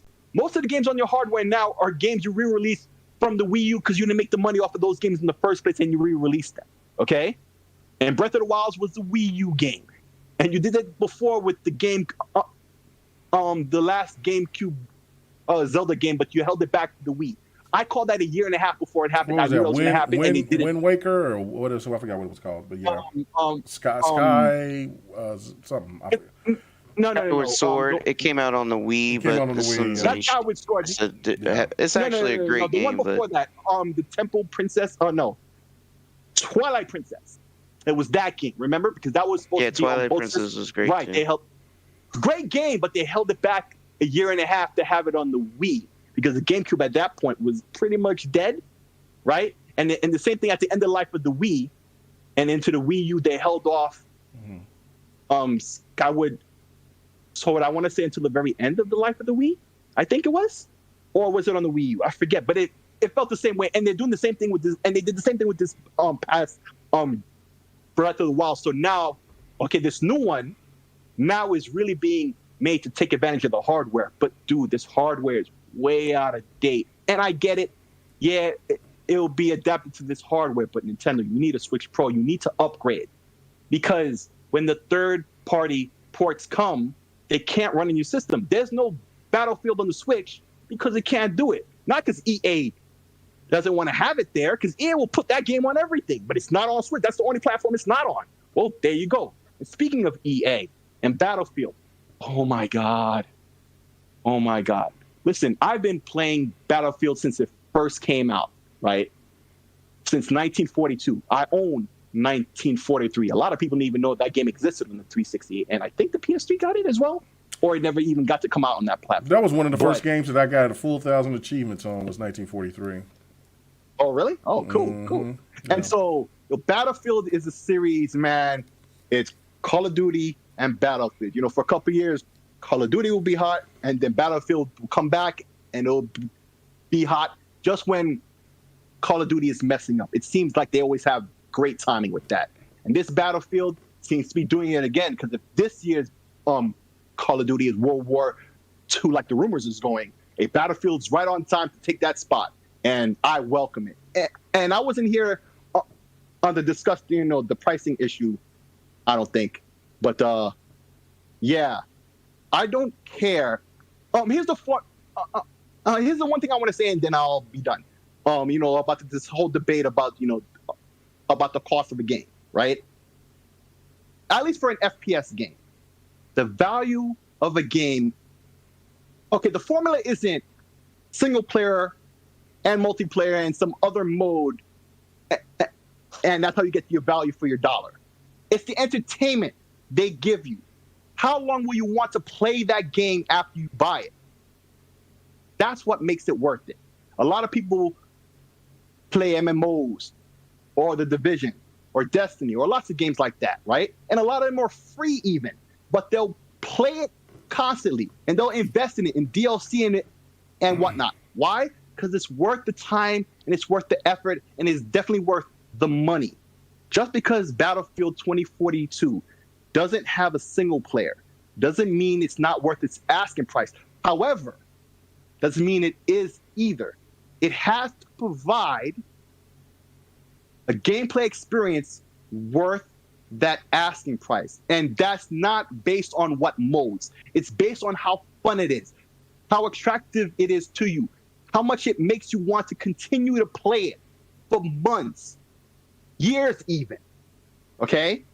That's what dictates the value of a game and if its cost is worth it. And for me, everything I've seen about Battlefield already, that screams value out the yin yang. You know what's crazy sick? You know what's crazy sick? What you say about that is that all this is doing is exposing people who really ain't about that multiplayer life. Facts. We've been playing multiplayer games for how long? And y'all are now complaining about a multiplayer only game. And like I've said before, but you have no problem spending $70 for a game minimum, maybe even $100 if you want to get that collector's edition more for your solo, over-the-shoulder, single-player game that you might get 100 hours out. Those people are not the same people. Because think about it. I think we talked about it before. Overwatch, Titanfall, 2 games that were online only. And Overwatch is the most successful game that Blizzard ever created. 50 million plus units passed. Okay, 50 million. That's more than World of Warcraft, but it's successful. No story mode. Titanfall 1 had no story mode, sold more than units at 15 million units across 2 platforms. Most streamed game at its time, and had no story mode. So it's not about the story mode. I know that's what the narrative they want to push, but let's be honest. If you guys love the game for what it is, you're going to play it. People are going to play it. They're gonna gravitate to it. Story mode or not story mode. It doesn't need that to be successful. It just needs the good marketing, if anything. And the irony is this is the franchise that started with no single player. 1942 had no single player. Battlefield 2 had no single player. All the expansions didn't add single player. 1943 didn't have. 1943. 1943 didn't have. I'm just going in the order of release. Okay, 2142 had no single player. Battlefield 2 on the consoles didn't have a single player. Okay, you just had a button where you were basically God and you had a button to switch between the characters, or if they died, they automatically switch. Basically, okay, it was basically the multiplayer mode, versus the computer. That's all it was, except you had a button to switch between. All right, we gotta come on now. Come on now, Slayer. Come on. The franchise had no single player off the beginning, and this is what you want to complain about now? Get the hell out of here. All right. Anyway, I'm done. No, I got you. I was like, I don't want to go through a rundown of Battlefields. I just, you know what I'm saying? But I got your point. I totally agree with that. All right, so I'll just be really brief. You know what I'm saying? Because, first topic, hour 30 or 35 minutes. Hey, I'm not mad at it. For me, I'm always hyped for shows. I watched everything within it as well. I haven't heard anybody on the panel talk about Stalker 2. I thought that game looked absolutely phenomenal. I heard it was kind of like I was hearing on the next podcast, a couple of guys was having some first world problems talking about, well, they would hope that there would be an English version so where they wouldn't have to read the subtitles. And I'm kind of like, come on, man, that game looks too goddamn cool to be worried about that. But, first world problems, it is what it is. Also for me, they're just saying it takes away from the immersion of whatever. But no. I'm just kind of like, all right, I got it, because I just kind of frowned up on it. Like, look, and especially like if just read it. Like whatever. All right, but I think that game looks absolutely phenomenal. Of course, Halo. We've heard a little bit about that. Definitely, it kind of hit. I kind of hit on those points about. I think that they were going to give. There was going to be some give and some take on both ends, especially for the people who love the Halo 5 multiplayer, compared to the people who didn't. That only likes just the old school Halo 1 through 3 or Halo through Reach style. So I'm glad that it has some balance of the seasons. I think it's going to be like bananas because they'll add a little bit of everything, and the sandbox is going to just be absolutely tremendous. Forza, everybody talked about that. Flight Simulator, my wife's most anticipated game, and she's not a gamer, but I think now, since little man's in the house now, she's been playing more games than ever. So now it's beginning to, my gaming stench is beginning to work, weigh her down. So it's about to happen. So Flight Simulator, that's going to be. I think that's going to be a sleeper hit that people aren't really going to talk about, but that game is going to do well. Oh yeah. Matter of fact, Sir X-Man in the chat. I'm sorry about that, man. I know that you gave a super chat a while back. I was just trying to let Slayer finish. Sir X-Man, he says, "I'm ready to play Maverick from Top Gun Flight Sim." Oh yeah, yeah, that's gonna be bananas. And then he also said but that was a super chat. But he said he was just getting off working on his way. He was listening to the show. So thank you so much. Couple other games as well. Listen. Everybody's talked about Battlefield. I'm all over it. Back for Blood. I'm going to be all over that. There was the one game from the Redfall game. We don't know too much about it, but it has a really cool premise. And the one thing I noticed about the cast or the leads, not one person on there was white. I just was like, yo, wait a minute. It was. I did peep that. Facts. Yeah, I said, well, kudos for them for that. And that's not, me trying to throw shade or anything like that. I'm just saying, like, that's something you just don't see. That's, don't happen that often. That don't come too often. So that was very different as well. But but that just shows you the gaming community is ready for that change because nobody else really talked about that. Everybody was just saying this game looks dope as hell, and the fact that it was an exclusive. So yeah, Starfield, I'm still not there yet. I think the game's going to look fantastic. But again, it is what it is. You know what I'm saying? From what they showed, it looked very impressive. And from the way that the media and everybody's talking about this game, they're saying like they're making this game out to be like this is going to be Todd Howard's next Skyrim. Like that shit is bananas. He said to me. that. Well, but but the media and everybody's and what I don't want this game to be is like Cyberpunk, which is going to be a fantastic game, but the game is going to be a mess. So that's the thing. That's why I'm still holding pause for that particular game. But there were so many games that they showed. I mean, I thought the one thing from a lot of stuff. I thought Nintendo's showing was not bad at all. I thought it was good. I didn't, you know what I'm saying? Nintendo and Xbox and Ubisoft held E3 up. Xbox, clear favorite. And, people could say Nintendo or Ubisoft Nintendo. But yeah, Square Enix, they already announced what they was going to say. The one thing, too, my last point, because like I said, I wasn't going to drag it out because we need to get to the second topic, is the people being disappointed about the diversity and the thing from Take-Two. Because Take-Two has never really been at E3, and the diversity thing, it was very informative. I liked what I was listening to, but I seen people getting upset over something that, like, if people would read, they would see that that's what that was. That was, you know what I'm saying, just like with the whole situation with Square Enix, they let you know what was coming. Weeks. E3 is more than just games. Yeah, that's what people gotta realize. Right. It's more than just games. I enjoyed what I said, but so for people who just came in here didn't read and pay attention to that stuff, they just saying, well, it needs to be strictly about games. But that's E3 is way more than that. Like if you've been on the floor, you see that there's so many other things out there, and so they were just trying to bring this in, and I know that there was weighing heavy on diversity and things like that, and I understand for people who don't care about want to listen, they just want to hear about games. I get it, but again, it was important for me, to talk about, and it's important to talk about, right? And so that to me, I think I might talk about that, like just on a video or something give more thoughts about that. And then just overall, I think everything was just cool. It was just happy to see it. And I think the biggest announcement to see the mayor of Los Angeles, I messed up yesterday because I was so tired. I said the mayor of California. The mayor of Los Angeles came out and pretty much confirmed E3 was coming back, and then people was going to be able to come. So that to me was really, really huge. So yeah, I'm glad that E3 has returned. And then we'll see what Sony is going to show.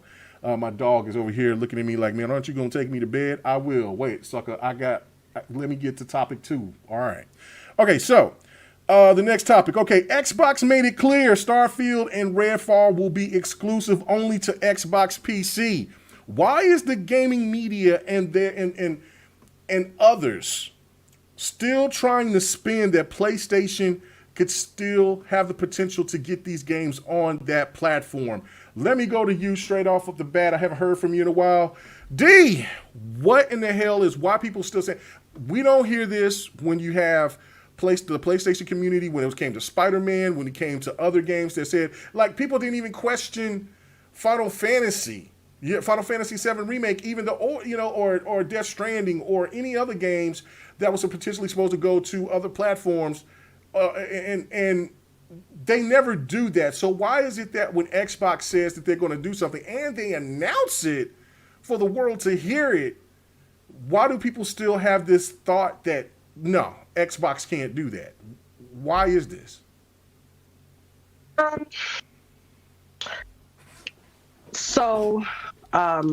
Long story short, in a nutshell, people only approve of, and are fond of exclusivity when it includes them.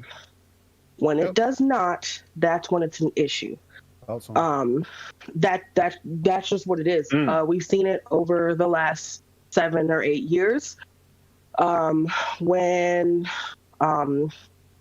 Street Fighter V was announced for PS4 only, when they asked him, like, hey, why is it on PS4 only? The dude laughed and was like, save $300 and buy a PS4. Basically, get over it. Get another job. There was no issue with that. Yeah, woo. Right. Save up. And everybody was keying with that. When Spider-Man was going to be exclusive on a multi-plat game for Avengers, the developers were like, if you want to play a Spider-Man, buy a PS4. Everybody keyed with that. Now what? Xbox first said, okay, we're going to buy them for $7 billion. You don't spend that kind of money to share. I'm going to just say that off rip. You don't spend that kind of money to share. I don't know if anybody else noticed in the showcase with Xbox and Bethesda, Sarah Bond and Phil Spencer were like, and yes, this is exclusive. They had to reiterate multiple times to set the record straight. In simple English, and too, so it can't be reconstrued. Simple English, just like XYZ, this is going to be exclusive. Before they showed Redfall, she was like, and just like Starfield, again, it is exclusive. At the end of the Redfall trailer, I don't know if anybody else noticed it, there was a big-ass red bar that said Xbox exclusive.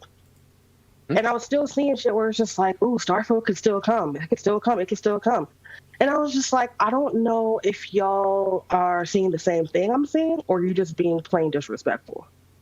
Cocaine's a hell of a drug. To me, it's just like if you ask somebody like, yo, is this exclusive? Yes, it's exclusive. You're like, no, it's not.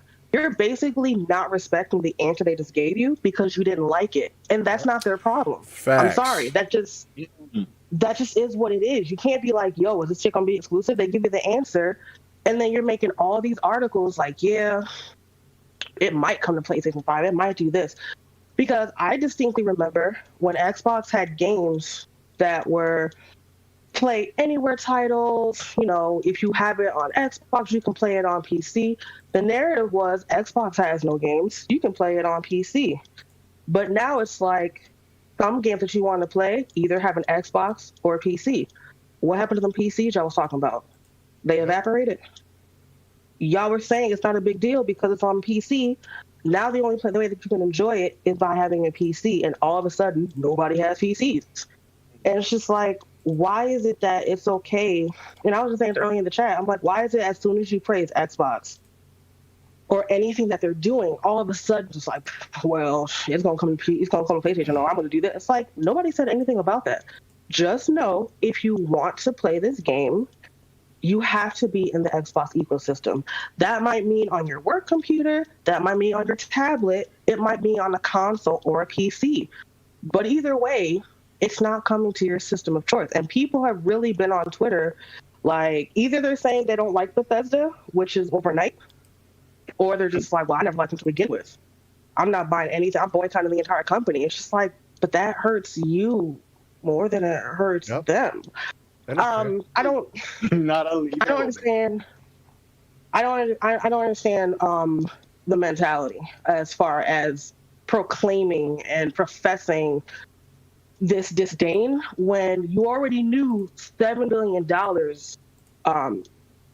It's $7 billion. That anytime somebody says like it should be on PlayStation, $7 billion. Let's keep it. $7 billion. That's what I'm trying to say. Like, I'm not saying that these companies should just throw their money around, but as soon as I heard that number, I thought they said million. I was like, oh, not bad. They're like, no, honey, billion. I was like, oh shit. Wait a minute. Like, you don't throw that around. So, again, it's a lot of people have had the upper hand, and righteously so, the last generation. And I've said it. If you were a gamer, it did not make sense to not have a PS4 last generation if you could afford it. The proof was in the pudding. There were so many great games on it. And that was the narrative for so long. And now it's just like, wait, there are going to be games that other people are really going to like to play, and it's not on my platform?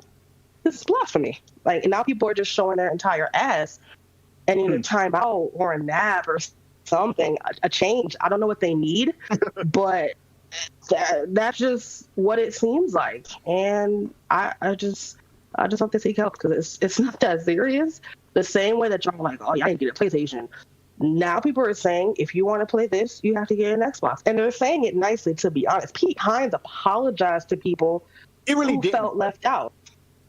To people who felt left out. He did not apologize that it was exclusive. Mm-hmm. Right. He just said to the fans, if you are on this system and you feel slighted, I'm paraphrasing like hell, but he was just like, it is what it is. Like, when it's exclusive to Xbox, somebody's actually apologizing. When it's exclusive on PlayStation, too. Yeah. And this is another point too, that relates with this, because I was going to use this for one of the last topics for the night, but I'm going to include this as well, is what one of the developers said, or spokespeople for Guilty Gear said today or yesterday, saying he wants to have many people recognize the game, the brand, and play and want people to play the game. So he decided to skip Xbox to have more sales and players. So there's no apology there. He's like Guilty Gear Strive. We've seen that. It doesn't make any sense, because, listen, it did really well last week. It sold over 300,000 copies. But overall, it might not even sell over 1 million on PlayStation. It could, but if from his logic, which doesn't make any sense, why the hell would you? Okay, why would you? If you felt that strongly about, like, PlayStation can give you more players, and more people will play the game, then why would you even put it on PC? Because that's where I bought the game. So that to me makes no sense. That's a cop out. That just saying some dumb shit to stick on the wall and have some people believe it. But really, at the bottom line, what it says to me is that Sony just gave you that bag to keep the game exclusive on consoles for PlayStation. That's the only way that I see it in Rachel. Yeah. So of course. So what? I would respect you better than you coming with some nonsensical bullshit that doesn't. I know better. You know what I'm saying? I know better. Hey Megan, this how you solve that. Yeah. Which MLB The Show sold the most? Oh, Xbox is MLB. No. Of all time, which year sold the most? This one right here. This one right here. And why is that? Because it was on X. Because they reached out. They put it on other platforms. Because they went on another platform. Yeah. So the most money they ever made was this year. Period. Yep. Yeah. And so that validates your thing. It's more or less either they got paid up front to do it, Right. or they being loyal. One of the two. One of the two. And that's the thing, and that's exactly the whole point about what's going on with listen, it's just like what D said. Microsoft spent $7 billion for ZeniMax. Hey, that it's either one is because of the bag or they're being loyal. Get over it. Not paying the $5. Right. Yeah, I mean, it's just that simple. So anybody else want to touch on this? Because I kind of want to get these other topics to be just like everybody. I would just say that listen, Yeah. they don't cry about Nintendo games being exclusive to Nintendo boxes. No. Right? Right. It's understood, right? It's something. It's mainly because they are now losing the game exclusivity narrative, and I've seen a dude saying, "Hey, if Elder Scrolls 6 is exclusive, I'll never buy another Bethesda game again." And it's like, dude, Yeah, whatever. nobody says you can't own an Xbox. Right. Like, there's no rule to owning just one system. You do realize that, right? No, that's because these guys got on blue lipstick. And draws. They wearing blue lipstick and draws because it's crazy. It's ridiculous. And I'm gonna say this for the record. Yeah. Y'all always talk this PC shit. And I don't like the curse, but that's the facts. Let me tell you something. Go build a PC that do what the Xbox One X does. Xbox Series X Or does. even what their PlayStation 5 is doing. 500 for 500. Or the PS5. Pick one. For 500. You can't even find a GPU, not even an old GPU, for that price. No. Not even one they don't even make no more. Right. Since you want to sit here and cry like little babies, right? You want to keep crying. That sound like a bunch of bitch babies. So this is what we're gonna do. This is what we're gonna do for you. We're gonna make it easier for you. We're gonna bring out them streaming stick, and you're gonna make this happen for yourself. What you're gonna do is you're gonna sneak in through GameStop through the back door. You're gonna have on your little ski hat, and you're gonna go right out that door with an S or X, and you're gonna get them games home, and you're gonna enjoy it. Or and since you just mentioned stay your that, punk ass out in the cold and keep being like Gargamel, claiming to get Papa Smurf one day, and you gonna get your revenge. Be that person. But I want you to be focused. and since you mentioned PC, the same guys who's complaining about this are the same guys who complain PlayStation putting their games on PC. They feel like it should be happening. Oh my God, it's disrespectful. Yeah. Hi. God of War going to PC. That's all it is. Listen, take off the blue lipstick and change it to red, green, and blue so you can stop feeling you left out. Get your money up. Buy 3 consoles and buy what you want to play as a gamer. Your nickname is gamer. Not PlayStation dummy, not Xbox dummy, not Switch dummy. You're a gamer. Get over it. Yeah. Get over it. It's enough. I'm tired of listen. I block so many people. Bro, it is absolutely on insane. Twitter. It is absolutely insane how it's like, you know what? Horizon Zero Dawn looks dope. I know that game is never going to come to Xbox.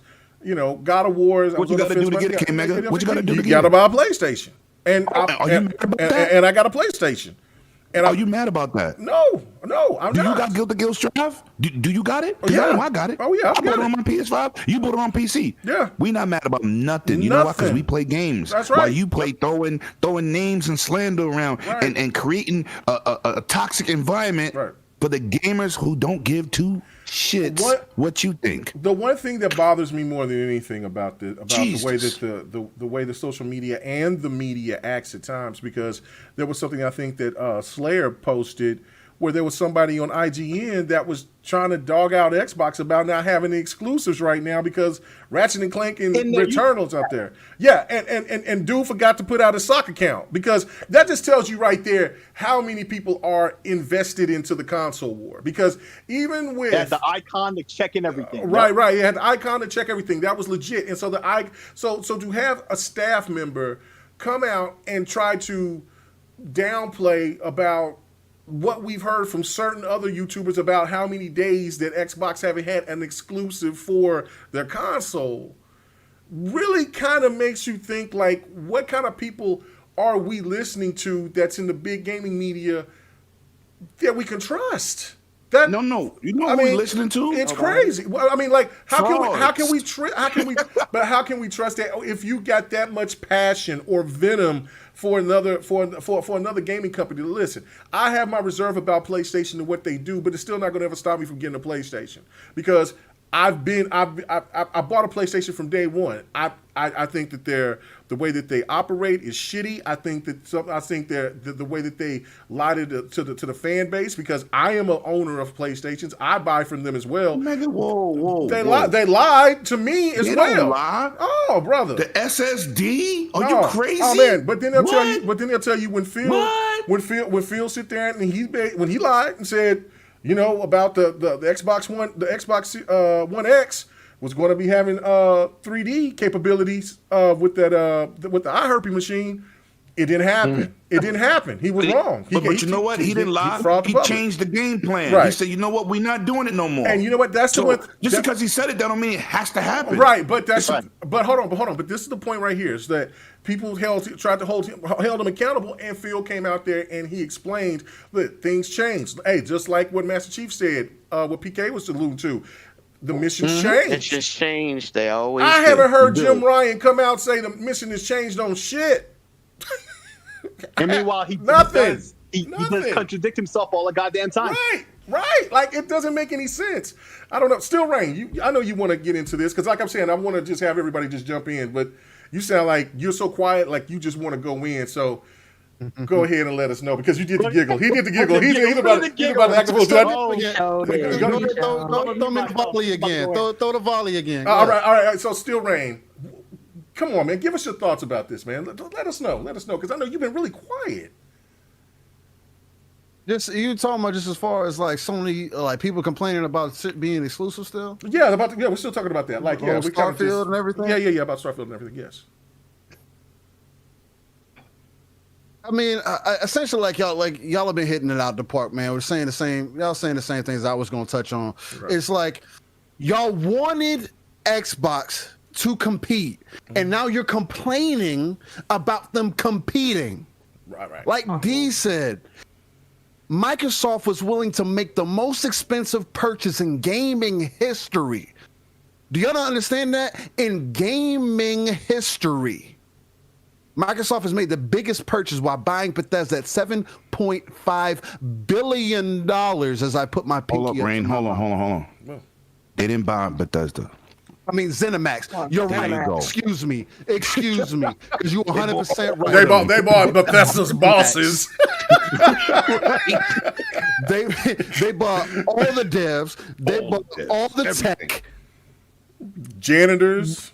Like, do y'all not understand what? And the sinks and the sinks, the kitchen counter, the grocery store down the street. Like, they bought everything. The cafeteria lady. They need jobs. Wanted Microsoft to compete. Y'all wanted Microsoft to compete, and now you're complaining about it. You poked Cerberus. You poked at Cerberus and said, "Oh, this dog ain't never gonna wake up." And the three-headed beast is now showing you that they are not playing. Pockets deeper than hell. Facts. Howard. That's that Xbox beast. With y'all.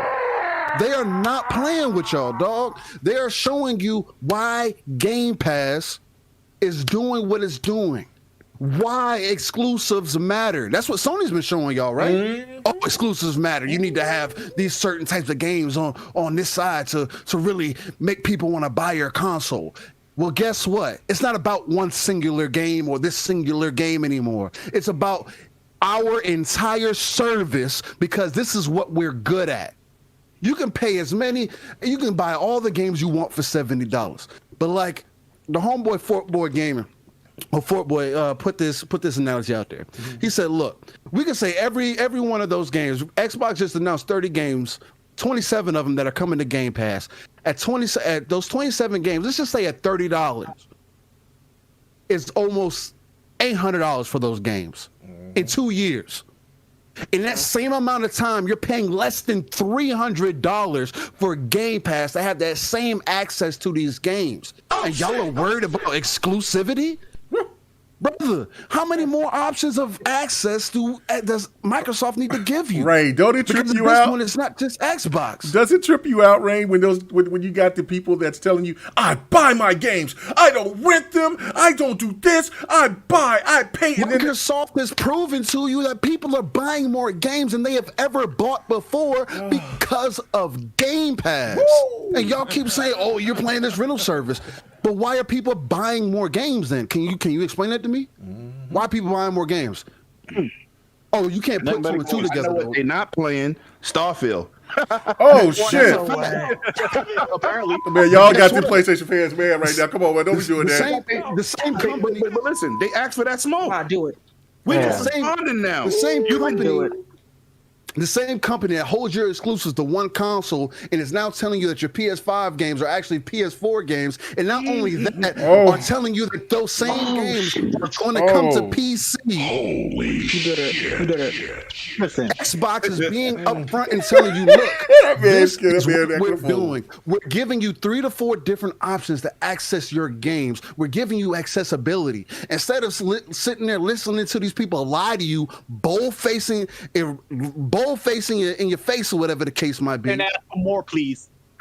It's funny. You know what I'm saying? Instead of them bold-faced lying to you, you would rather just cap harder and complain about people giving you more access, and because you're so obsessed with a certain piece of plastic or a certain brand. Look, I'm a Microsoft head. It is what it is. It's not just about Xbox for me. I am a Microsoft head, and that's because I grew up with this. I've been dealing with Windows since Windows 95, and I was born in 92, my guy. Let me give you some aspects. You know what I mean? Like, but that doesn't keep me from playing games. That man busted on him. PlayStation 4 didn't give me a reason to buy that system until I found Gundam Breaker 3. Everybody has their own reasoning for buying whatever console that you want to buy. Play whatever you want to play, but you have to give me a reason to invest. And everybody has different reasons to invest. But don't complain about certain games not coming to your side when I'm not complaining about Spider-Man not coming. When I'm not complaining about Last of Us not coming. When I'm not complaining about this. You don't see PC players complaining. No, why? Because PC players, deep down on the inside, as much as they want to claim, PCMR, even though PCMR, it was actually a term that was used to make fun of PC players. They want console games too, and they've been wanting console games. Yep. These PC guys are sitting back in the corner laughing at these console dudes arguing with each other, and that's why they keep coming out and saying this crazy shit to y'all, because we've been carrying we've been carrying stuff over. Now y'all are having a hard time accepting that. Y'all don't want to move forward with everything that you spent your money on. Like, come on, dog. Like, this whole exclusive shit is starting to get really corny to me. You have to have a reason to invest in that service. These companies, or if that wasn't the case, if exclusives really didn't matter, then why can't everything be under one company? Right. And we know what company would have everything. Microsoft would. Right. You know what I'm saying? Or Tencent, or Google, or whoever else who has the money to buy. Bro. Sony would not be. Sony would not be in this race right now. No. If there was something that was the real conversation. If Japan said it was an open sale for all of their companies, Microsoft would be right here like, surprise, motherfucker. Yeah, it would be just like that. Wear your pockets. Sony would already became a publishing company that all they do is develop games. Yeah, man. That would have been it. Tencent from China would come over there and be like, Sega. Yeah, bro. Exactly. Bro, they'll do exactly what they'll do exactly what they did to say. Back in action. You know what I'm saying? Yeah, I do think that I still though personally still think that Nintendo would still hold serve, because Nintendo has got old man money. So that people keep trying to talk about Nintendo in a bad light. Nintendo just stays in their lane, but Nintendo got old money. They still spending money from 1988. So don't hate. I mean that's just, say that. I mean, that's just being the truth. Like the dominance that they did in that era still holds weight today of why Nintendo still does what they do. it influences everybody now who gives a pass to what they do that's not so cool, you know? Right. Because No, they grew no. up on that. Right. And that's the thing too. Like people in my age group, me, Lemon, you, you know, we're still nostalgic, and there's a lot of younger people that loves Nintendo for just for what they do. That's why their games always sell. When PK was making a point, I don't know. Yeah, it was on the Dragon's Den last week, where I agree with PK with what he was saying in regards to Nintendo's going to be fine. When Attic was on there, I think that was last week. Where you know, I disagree with Attic and them, because Nintendo is going to be fine because their games are always going to sell regardless. It doesn't matter what they do. It doesn't matter what It don't if matter they can what sell. kind If of Nintendo garbage can console sell they come you out with, cardboard, they will still if buy they can it. sell you cardboard, let Xbox try to sell you cardboard. Yep. Let Xbox try to sell you. Let play. There will still be some PlayStation stands that will buy a couple of cardboards, but there's some PlayStation fans to be like, "No, you got me messed up, man. I'm not touching that." You know what I'm saying? PC gamers, nah, man. That shit's too high. It's a different conversation with different Nintendo. conversation. It's yeah. So like you can't. PlayStation and Xbox can't get away with bringing out new games and for Christmas. Only Nintendo got away with that. Nobody said nothing about it, and they get away with it. They get a pass. Let me ask this question. Okay, so Emmanuel said Nintendo almost went bankrupt from the Wii U.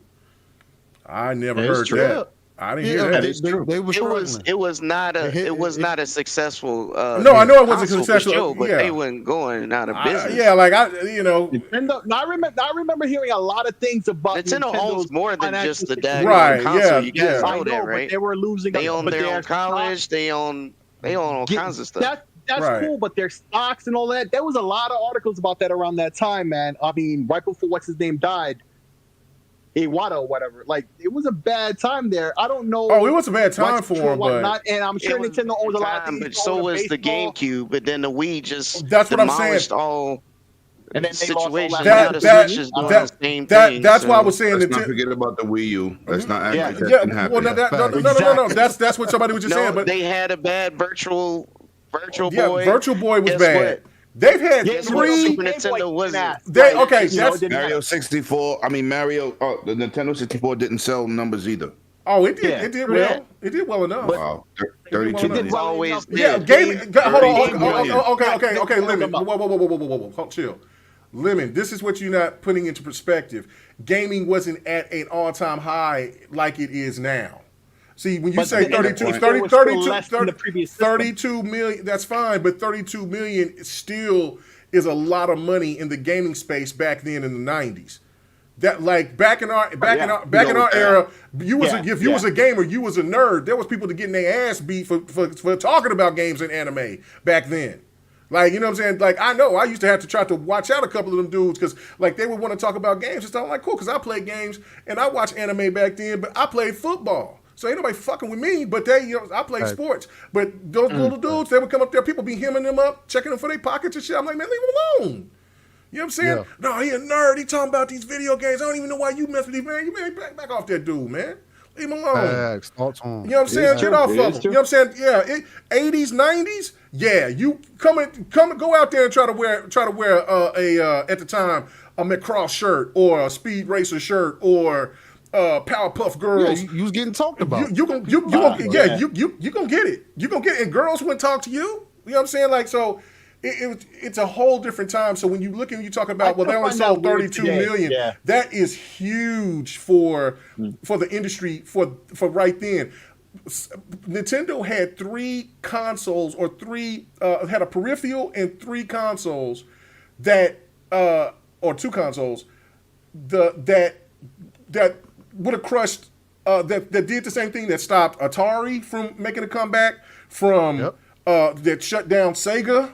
You know what I'm saying? 3DO got shut down. PSP, Vita, all that shit. And they were superior hardware. Right. And so Nintendo knows how to survive. Nintendo wouldn't be the ones getting taken off, but PlayStation By far, yeah, and I think because the way that Sony operates, they'd be quick to sell to sell to the right for the right bit of money. You know what I'm saying? I don't think that they care about Sony because Sony is PlayStation is their biggest cash cow right now. But let's just say their movies start taking off, or let's just say that that like a new camera or their televisions start taking off and competing heavily with Samsung and LG.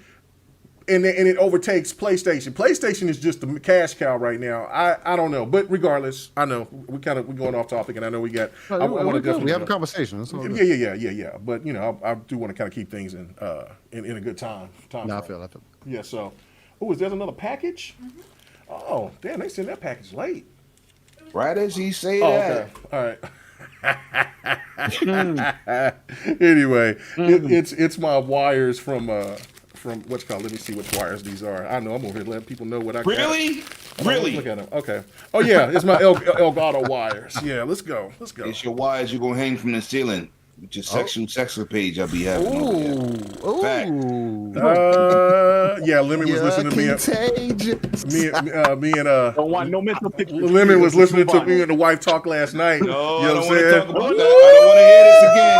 I don't want to hear this again. Yeah, man. Happily married, boy. Anyway, all right. We have to bring up that coke part. Let's go. Newlyweds. All right. Well, come on now. Let's talk about it. All right. So, anybody else want to touch on this before we get on to the next topic? Because I do personally think, listen, get over it. PlayStation, you're not getting Starfield, you're not getting Redfall, and Xbox is not getting anything. Xbox might be messed because you're not getting the big three. You're not getting Starfield. You're not getting. I don't know how big Elder Scrolls Redfall, and you're not getting Elder Scrolls. They're not getting Elder Scrolls. Yeah, that's you're getting nothing. That's owned by Microsoft. Hello? Yeah. Yeah, we hear you. We hear you, D. Oh, sorry. Oh. I had a small point to kind of piggyback off of Still Rain, because he was preaching a second ago. Yes, he was. Basically, so people, and again, this is not people that are gamers that just use PlayStation. These are people that are just obnoxious. Yep. Right. People are talking about, I like to own my games and I'm not renting them, this, that, and the third. My God. If that is the narrative you're going with, I need you to open your phone, and I bet not see Spotify, Apple Music, Netflix, Hulu, because when you binge watch whatever you want to binge watch on Netflix, when Netflix says we're taking this shit off, there is no option to buy it digitally. That shit is gone. No Witcher. I don't like D no more. He kills you with kindness. Oh my God. And she said with professionalism. That's just all it is. People, I don't look. Small point. Even though gaming makes the most money as far as entertainment wise, it is the most scrutinized, double standard, duplicitous community I've ever seen. Y'all have no problem. Duplicitous. Let that woman talk, boy. Because it's like y'all have no problem. It's completely understandable. Oh, a new Star Wars movie coming out, a new Avengers coming out. We're going at midnight. That's completely understandable. But somebody going to a midnight release or taking off, to do something, it's just a video game. What are you doing that for? Y'all binge a whole season or series for hours on hours in a day. It's 100% normal. But let somebody play their favorite game for 2 hours. It's just like, oh, you're playing the game for so long. It's just like, y'all have all this smoke and everything to say about gaming, but in other aspects, it's completely different. It's just a double standard. It's really annoying because people have said that to me, like, "Oh, I pay $70 because I want to own it," and I'm like, "Okay, that's cool." There are so many games that I forget I don't own. I have Prestige on Forza Horizon 4 twice, and I forget I don't own that game. I've been playing it since 2018 when it came out. Wow. Like, it's okay to like what you like. But when it's like, oh my gosh, everything's coming to Game Pass, and your first response is, I paid $70, it's like, okay, like, ain't nobody pocket watching? It's just, I'm excited because it's coming. Like, last place. You don't have to shove it in my face that you pay your money. Y'all know me. I'm going to save regardless. Like, I don't care what it is. Right. So it's just like, it's just interesting that as soon as people are happy for something, whether it's PC, whether it's Xbox, the first response is, well, I'm always going to be PlayStation. Okay, is that because as soon as is it because when you're praising PlayStation, you're actually trying to push it on other people, and that's why you feel the reason to say that right now? Like, I don't make it make sense. Okay, well But then that was let's do that. What they do then? PlayStation has no games. How about we just do that? Because frankly, I'm not seeing too much. I don't think I'm exaggerating when I say that. Oh, here you go, Slick. You over here throwing out. Now you sound like a bot. Come on, man. You got too comfortable. I said it. No. I man. said it from the day you met me. No, you've heard it from me from the day you met me. Okay, right after they showed off the PlayStation, right? You asked me what I thought. You thought I was going to come with the slander. I said, no, I'm still going to buy it. I don't know what for. I'm still going to buy it because I'm a gamer. I don't know what for. Damn. But that's what I said. That I man. did. You can go back and check it out. But, and I've been saying, even before the system came out, I'm not too confident in the physical construction of the system with the overheating and whatnot. And that came to pass too. And I'm not trying to pat myself in the back. I'm just saying, I want to get one. I still have nothing that says to me, you need to get this now. I had it in my cart. All I had to do was click. And I thought about it for that 3 seconds too long. And I think every day, that was the best move I made. I said, Sick, are you going to get that PlayStation? He said, no.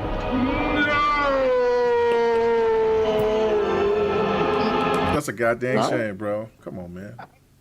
I didn't hear it, so I don't know what you played. But okay. Yeah, man. He didn't play anything. It was a moment of silence. No, everybody else heard it except for y'all. Let me turn it down. Let me hit it again. See if y'all hear this one.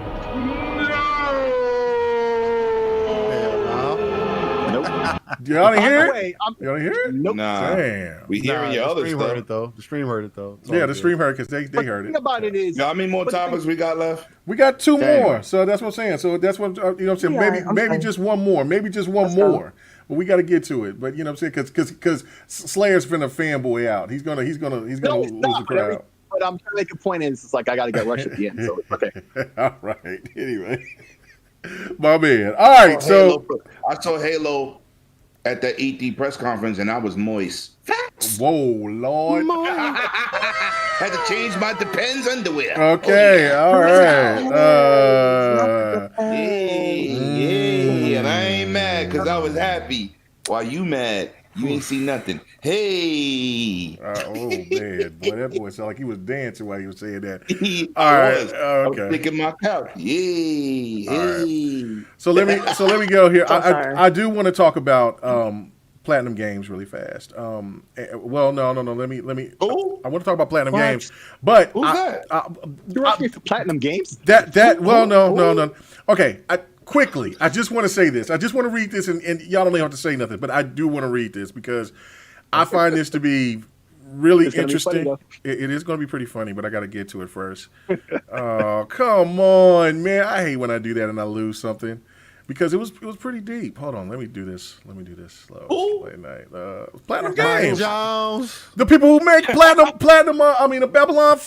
Fall, man. Come on, man. That game. Babylon Fall. Who? Babylon Fall. You really bro. excited for that game? You do. I didn't say. That tried to rob Microsoft bro, with the guns and had man. the masks on and said, "Stick them up." Come on, and man. So said, "No, all right, you stick them up." All right, I found it. Money. Listen. Platinum Games, man, make heat, man. Watch your mouth. All right, so let me just read this. Okay. World premiere. World premiere. All right, I do whatever. Okay, so it says, so this is from some kind of insider or whatever, but this was very interesting to me because it seems like it has some credence. I don't know. We'll see.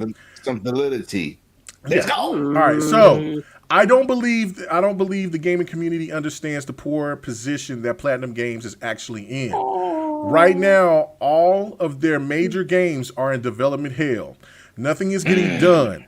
Their attempts at self-publishing have been a complete disaster.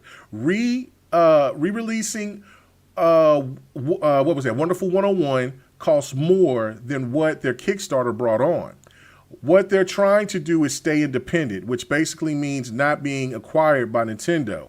It takes out massive loans from the Chinese to try to break into mobile gaming development, which is going to end in a disaster for them, as it's extremely difficult to break into the mobile market. For those of you who knew their history, you may be noticing a similar pattern here. Level 5 tried doing the same thing to get away from Nintendo, from being known as Nintendo, having games being known as Nintendo exclusives, and as a result, they went from a promising young company with their own dedicated following to a complete joke. I don't expect Platinum Games will be all that relevant in the coming decade. Look at it this way. Remember Platinum 4. So remember, there was no Bayonetta 3 during the Nintendo conference. Okay, and so basically, you look at just what's happening with Microsoft. When you look at the unprofessionalism when they call people roaches, when they also I posted that a while back. Yeah, like they dude was telling people, "I'll block you if you don't, and he was like, "I'll call y'all roaches." How you? And people was like, "Oh yeah, I want to be your roaches." I'm like, what kind of shit is this going on? And so then old dude, I can't. If Bloody was here, he would. PK's here, so he could say the name. The dude came on there that mainly they show the face of him. He's arrogant and all that other stuff. I know who you're talking about. Yeah.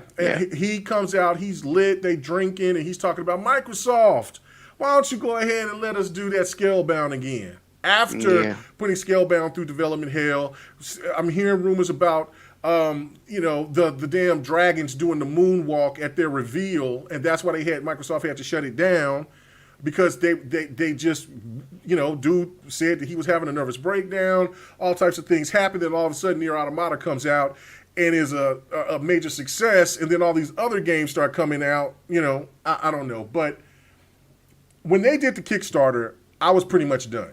I was pretty much like, okay, y'all guys are out of there.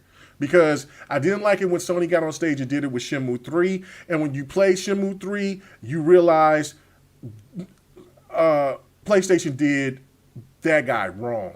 Because Shenmue 3 is a shell of what it should be. It is awful. It is awful. Guys, I don't talk about games like that, but that game is awful. Shenmue 3? Yeah. Oh, yeah. Shenmue 3 is awful. That's so disappointing. So disappointing. And as a fan of Shenmue, very, very disappointing. So after 20 years of waiting, man, right, whatever it was. Right. Absolutely disappointing. And then, so when you look at that, and then you saying, and so that's why I'm like, Sony should have just gave him the money, gave him the bag for it, but they didn't want to do it. It kind of like they want to just throw shade at Microsoft and Sega by bringing him on stage and then ask people for money when you're a big billionaire conglomerate company. That's crazy to me.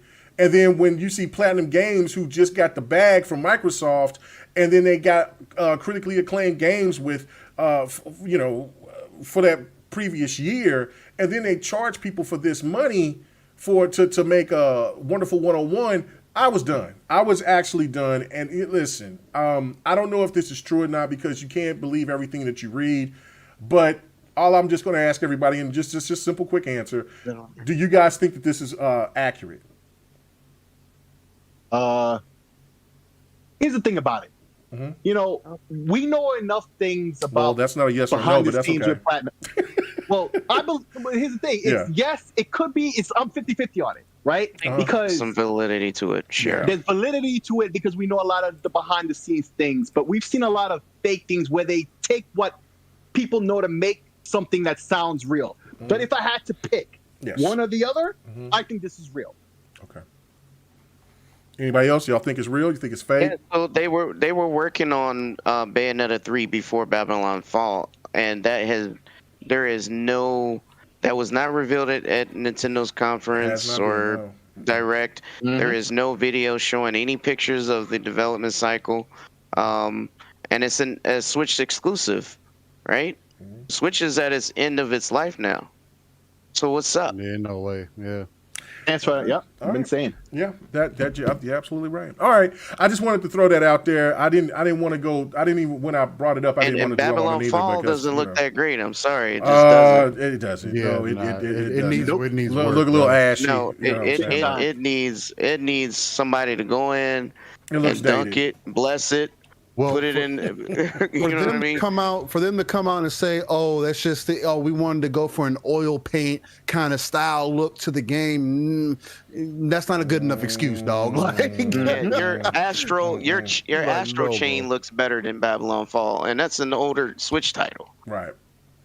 yeah, So- it doesn't smell good. Yeah, the smell test. Like, that's why I wanted to read it because I'm like, he seems like, well, this person, I don't know if it's a he or she, but it seems true-ish as I see in the comments. And the relevant, listen, they've done so many things to be shitty towards certain gamers. I don't know. But anyway, let's move on. Something of more importance. Microsoft, to use the cloud to future-proof the Xbox One. Is this a smart decision? And what are the possibilities of them doing this? Like, what? I mean, like, I couldn't believe when I read this. I'm like, what? Are you kidding me? Like, I didn't even to comprehend something like that is just bananas. So I'm going to go to you first on this with PK. Yeah. What? So how is I this don't know. possible? I know that sounds foreign. Yeah, I know that sounds foreign. Right. But you guys got to realize that this is already happening. Mm-hmm. I don't know if you guys know, but PSO2 New Genesis is running on the Switch as well in Japan in the cloud. And there's other games that run on the Switch in the cloud. So this is definitely happening already, and that's how they're going to maintain the Switch life until the next iteration console come out is through the cloud. So it's not unheard of. I think Microsoft sees this as an opportunity. And it's a good opportunity because that will also maintain the people who may have invested in the older system to stay in the ecosystem or even invest into it if they didn't. Into the Game Pass ecosystem, right? So, and they still can play the newer games if they can't have access to the newer hardware. Okay. All right. Again, think about it. We know the Switch is not nowhere near on the technical level as our current systems, but it's playing some of the games not because of the technical abilities, but because of the cloud. So if they could do that for that, it definitely can do it for the Xbox. That's just nuts to me. What about you, Slayer? What is your thoughts about this? I've been waiting on this announcement for a long time, frankly. Okay. Because once they said the cloud, I'm like, the possibilities are endless. And folks, what's the word there? The forebearer of all this, On Live, okay? Who first introduced to us the concept of streaming games. They made mention of all these features to demo a game before you purchase it, all these things. Because the whole idea is it doesn't matter how powerful your hardware is because it's not running on your hardware. All you're doing is playing a video stream and you're sending back controls. So if you hadn't heard about this before and it's blowing your mind, well, it should. Because you can demo a game while it's downloading if your connection is fast enough. You could demo a game even before you download it, right? You could play it. And if you decide, I want this game, set it to download and keep playing the stream, right? It saves all your progress. You go to sleep that night. And meanwhile, your system is actually downloading the game now. And the next time you play, it's there locally with your save, your progress, and everything. You don't even need the new system to do that. You can do that on the old system. Okay? This is why it's going to be a feature on the Xbox One. That means to me, the browser, it's not going to be the browser, but if this was not an app that they're going to have, an app that's going to be on the Xbox One, they could just do it on the browser. Is what they do in everything else, And this is why I say Sony dropped the ball because they were the first in the amongst the console makers to start with this console, with this streaming thing. Okay. Yeah. They bought the competitor to OnLive, Gaikai. That was the first competitor. They bought them. When that happened, I thought, yo, Sony is pushing hard because at the same time, the whole thing. I don't want to cut you off, but I just want to add this because I just found the list. So the list of games that play in the cloud on the Switch, I can name 4 of them. One is Resident Evil 7. The other one is Assassin's Creed Odyssey. The other one is Control. And you know how technically oppressive that is on hardware alone, even on our current high-end CPU GPU combos. Yeah. So just think about that. That's an idea of how this can mean success for the original Xbox console. But go ahead, Sick.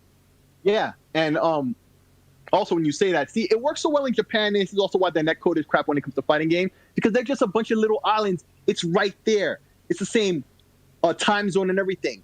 Of course, they could do that with minimal lag, even on their crap netcode that we've seen in many of their fighting games. This is why that could work. But here in America and in Europe and elsewhere, the netcode has to be up to snuff, and that's what Microsoft, Amazon, Google, and everybody else in this cloud game now is working on, right? And we know the Xbox servers are being upgraded to the Series X hardware. Now, they've never said this, but it seems to me the Series X hardware doesn't need to run one instance of a game on per hardware. So, like, one blade with one CPU shouldn't be running one game for one player. It could run like maybe 2 at 1080p streaming, because it's not running at 4K streaming. It's running at 1080p. So, which would probably give the indication of why they discontinued the Xbox One X so quickly. Exactly what I was gonna say. This is what everything they've been doing for a while. It's been a long road, and we can see now what's coming in the future even before they announce it, because all the pieces have been put. It's a long road, and we've seen all the effort they put, the cloud, into the design of the SoC that's in the Xbox Series X and S.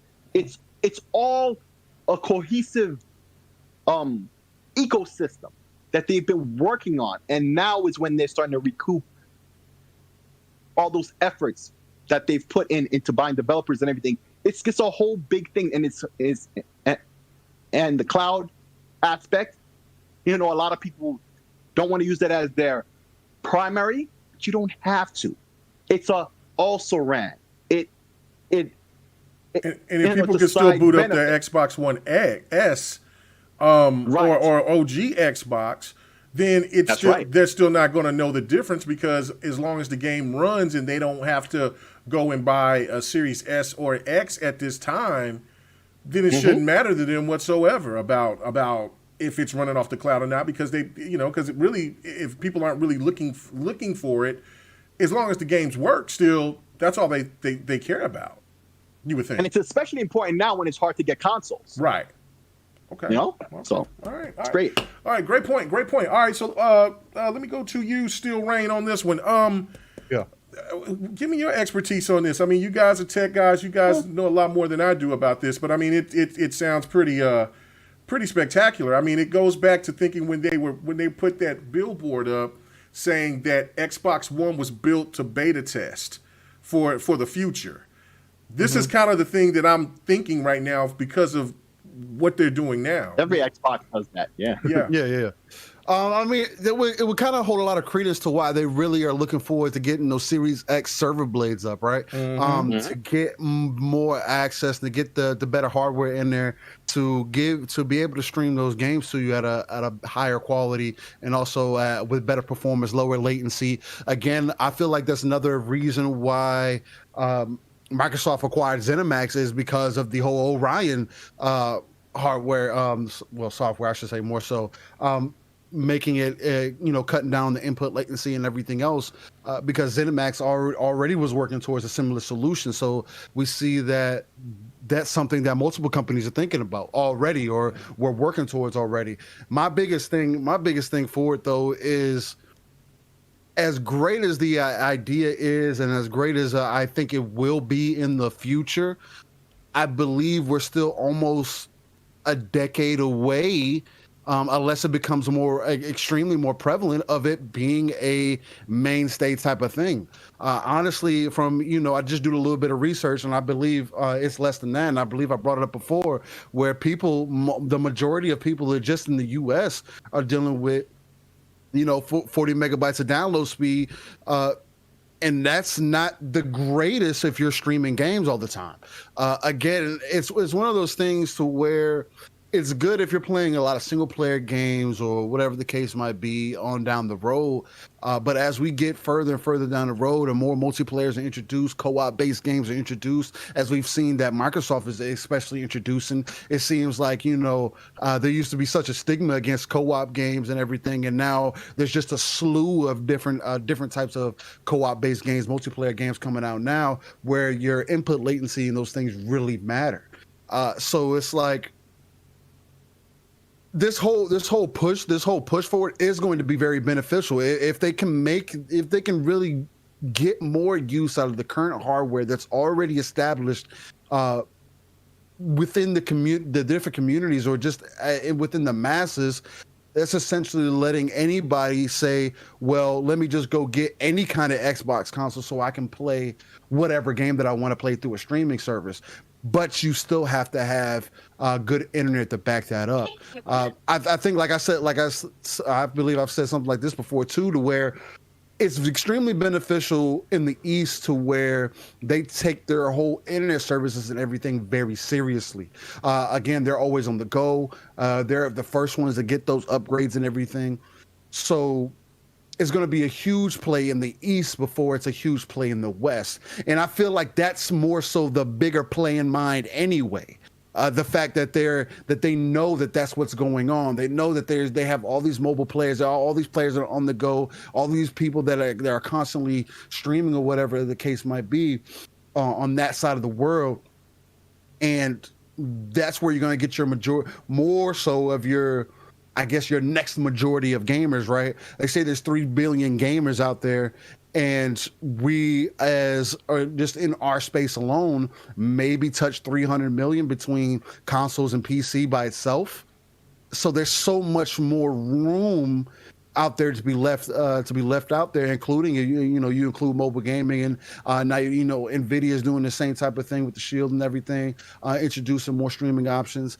It's one of those things where hopefully it becomes more prevalent to the point where people see the play, and it could cause a shift within the tech industry, or just with different types of servers overall.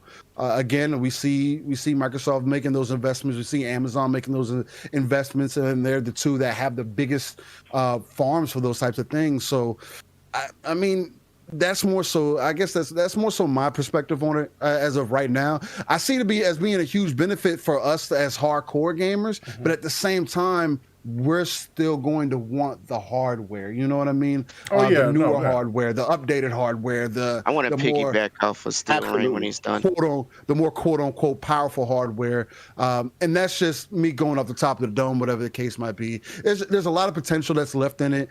And again, it just speaks to the potential for more accessibility in the long run, Yeah, no, okay. Go ahead, PK. Yeah, go ahead, PK. I want to say I humbly disagree with a couple of your points, not all of them. Of course, I do agree with your last point, but here in the West, we spend more money than anybody in the East on every media outfit, period. So no matter if it's mobile, no matter if it's TV, no matter what it is, we spend more money here. That's why their advertisement is so heavy here. That's why Sony moved to California, is because the money is made here. And as far as the streaming situation, that's just what we do typically now. The cloud is our home. on everything, even business. That's just the natural segue to doing a lot of these things. And kind of what I'm getting at is it's not to kill your point. It's more like it's a different way to look at it is what I'm trying to do, is just show you a different way to look at it. Is that when it comes to this, you're right. In the East, they're more mobile than they are with us when it comes to playing games in a mobile. But let's be honest, you are right. Most of us hardcore, we're going to get our hardware to play our stuff on. But they're really marketing to, because they already got us sold. They already know we're going to be in there. They're trying to sell to the untapped market. The people that don't buy consoles, that don't play games, the same people who bought a Wii that made the Wii ridiculously successful is who they trying to hit.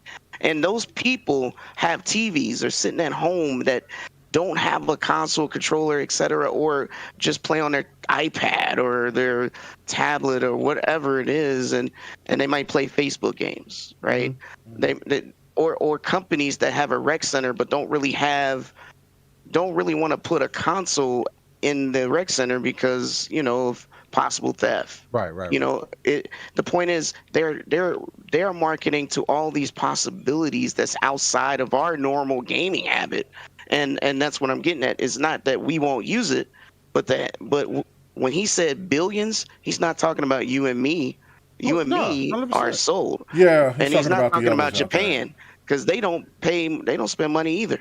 So he's talking about everyone else in between.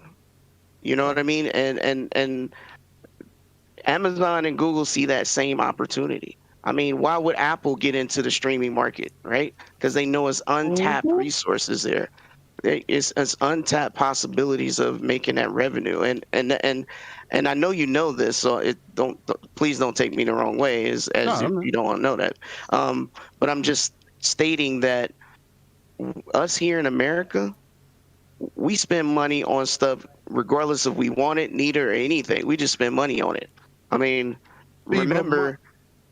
But my focus isn't necessarily just to jump in real quick. My focus isn't about the money. It's not about the money that we're spending necessarily. It's about the viability of it necessarily. Yeah, I mean, streaming movies and everything is one thing, but streaming games to the point where it feels almost just as good as you playing on a piece of hardware. We 100% agree. We're not quite there yet, and that's the only difference that I'm speaking. I don't know. I mean, I've been playing Luna.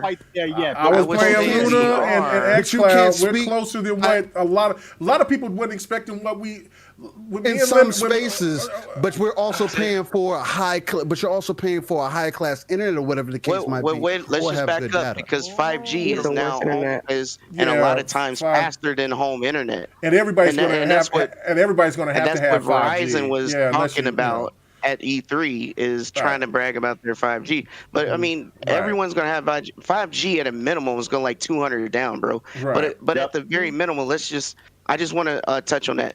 Your download speed is not what matters as much. You only need 15 down. It's your upload that matters most. So your upload is what you need to be fast.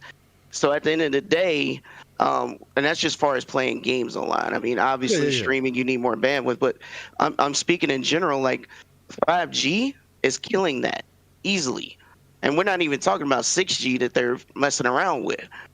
So I can expect that 6G is going to be about almost, if not gigabit speed, right? Yeah. So home internet, I speculate that the way we do internet is going to change as well. It has no choice. It has no choice because it's going to be definitely the haves and the have-nots, and that's not how companies are going to profit if they keep on pushing away. Yeah, they are definitely trying to reach billions as well. Incomes. Yeah, so that's why Verizon was at E3 trying to sell their 5G because they know that gamers want to play. The streaming thing is real. They see the writing on the wall. They're not playing. I gotta Lemon, do you have anything you want to touch on this before we get to our last topic? And I don't know, D or ND, y'all got anything y'all want to add to this? I don't know. Okay, Lemon, he might not be there. All right, I know he's still in, but he probably went around and he probably sleep. I got the plumbers coming to my club to fix my bathrooms. Oh, okay. I was downstairs. I'm sorry. Well, man, stop No, clogging I don't them. got nothing to add. Stop clogging them. Damn, man. Number twos is a problem over here. Damn, Facts. woof. Some sandwiches, man. Man, Yeah. good Lord. All right, so last topic, and it's more of a rumor, but again, yeah. I said before we get out of here, I got to be a little messy. So basically, there has been some rumors going on here, basically talking about Demon Souls is having some kind of PlayStation 4 writing or indications going on within the background, leading to the fact of maybe because there's not been so many PlayStation 5s sold like was supposed to be projected, or not as many in the homes as some people are trying to project, and that maybe, just maybe, Demon Souls might be coming to the PlayStation 4 sometime soon. So, okay, so this is just open discussion. Doesn't matter who starts first, but I do want to add this for myself. Listen, Ratchet and Clank might be the only game that might not come to the PlayStation 4, but I'm going to say this again. God of War, Horizon Zero Dawn, or Horizon Forbidden West, Gran Turismo 7, Godfall now. Come on, man. Kena. Insomniac coming for you. Insomniac has already said that they can downgrade the game to put it on PS4 I if they know. need it. Did they already say that? Can't. Did they already say that? Did they already say that? But they can't do it. They can't do it. Why they can't do it, Lemon? Yes, they can. The hard drive in the PS4 is too slow. Okay. 5,400 RPMs cannot do that. Okay, Not hold good. on. Listen. That's not the point. See, this is the thing that I learned from my boy Don. Right, like Don has told me this. Right, and the more and more that when I hear people say stuff like this, Don always comes out to be right. He's like, these studios, they can scale anything back. Because they can, the only thing they have to take, scale is something different. Yeah, well, I ain't talking about scaling. But you scale anything back. That's a fact. Listen. Didn't they say the same thing about the SSD, the power of the SSD for what you call it for the for Godfall? That's a lie. That's a regular game. Okay, so why? It's not doing nothing spectacular. Okay, so that's why? just graphics. So why Ratchet and Clank can't do it? I don't believe that they can't do it. They can if they wanted to. It won't load those worlds, and the way that game is made fast enough. That's why. That's what I'm saying. Okay, all right. You know that for a fact. Ask the question. Are you a developer? I know about how to build a PC and how they work. But that's not building a game. I don't care if Don's a developer. I don't care. This ain't about Don. This is not about Don. This is about slow. Okay. All right. It's too slow, K-Mega. So you're saying it cannot be done. It cannot be done. Never load those worlds fast enough. I'm telling you. Okay. It's just physics. Famous last words. Okay. Hey, I'm not going to say never or it will. I didn't say I said it can't do it well. We had the same discussion about Godfall. The Godfall was graphics. It doesn't matter. We had the same discussion about it. Listen to me. Scaling something back is not the same as changing how a game works. What's the bigger game, Lemon? Ratchet and Clank or Horizon Zero Forbidden West? Forbidden West, they could just turn down the graphics. Okay, there's more technical advantages that game is going to have. You're just generalizing, but I'm telling you. Okay, so you're telling me that you can't. You can believe whatever Don tell you. I'm telling you what it is. I haven't had to talk to Don about Ratchet and Clank. I'm talking about just in other games previously. I know other about games other is stuff. Okay, Ratchet and Clank, the way it is made, those hard drives at 5,400 RPMs. Are too slow. It won't load fast enough for how you play that game. Okay, all right. You can jump in from one rift to the next, one rift to the next. I've seen. You'll be loading. Okay, I'm telling you. Listen, physically, it's impossible. Okay, ask me the question. Okay, you're saying you've spoken to the Don many times about other games and other situations. Right. Okay. Yeah. And this is like last gen. This is last gen going into the next gen. Which He is ain't talk about Ratchet and Clank. Hey though. man, I'm just you saying, already I'm said what just you had to say, saying. Lemon. We When had you're wrong, conversations I don't want to hear on- nothing. I don't want to hear I nothing won't when you're be. wrong. You're just I gonna have won't to. You're be. gonna have to eat it. You said that about just wanna ask my You said that question. about Forza. Again, when you're wrong, That's guessing if a game is coming out. That's not technical. I am there. I'm just saying. It's not the I'm same just saying. thing. Okay, all right. I We'll wasn't see. wrong about that SSD either. That external, I wasn't wrong about that. I wasn't wrong about several things. Oh yeah, What no, I'm no, telling you but, is but from no, a but we technical was in a standpoint, great. it can't be done. Okay, we'll see. Okay. Anyway, I Okay, just go had a ahead. question. Ask me question. Okay. Ask me question. So you said you've had conversations About with Don on previous multiple games occasions. because the whole talk Right. was about scalability and things like that, about going about games going into because remember everybody talking about the old hardware is going to hold back the new hardware, Right. stuff like that. That's it. I didn't ask Don anything about Ratchet and Clank. Okay, about Ratchet. Right. No, my question is, you've had questions for him about other games and other situations before where you took a stance, similar to Lemon, where you thought it wasn't possible, and he told you it's and you didn't believe him, and every time he's been right.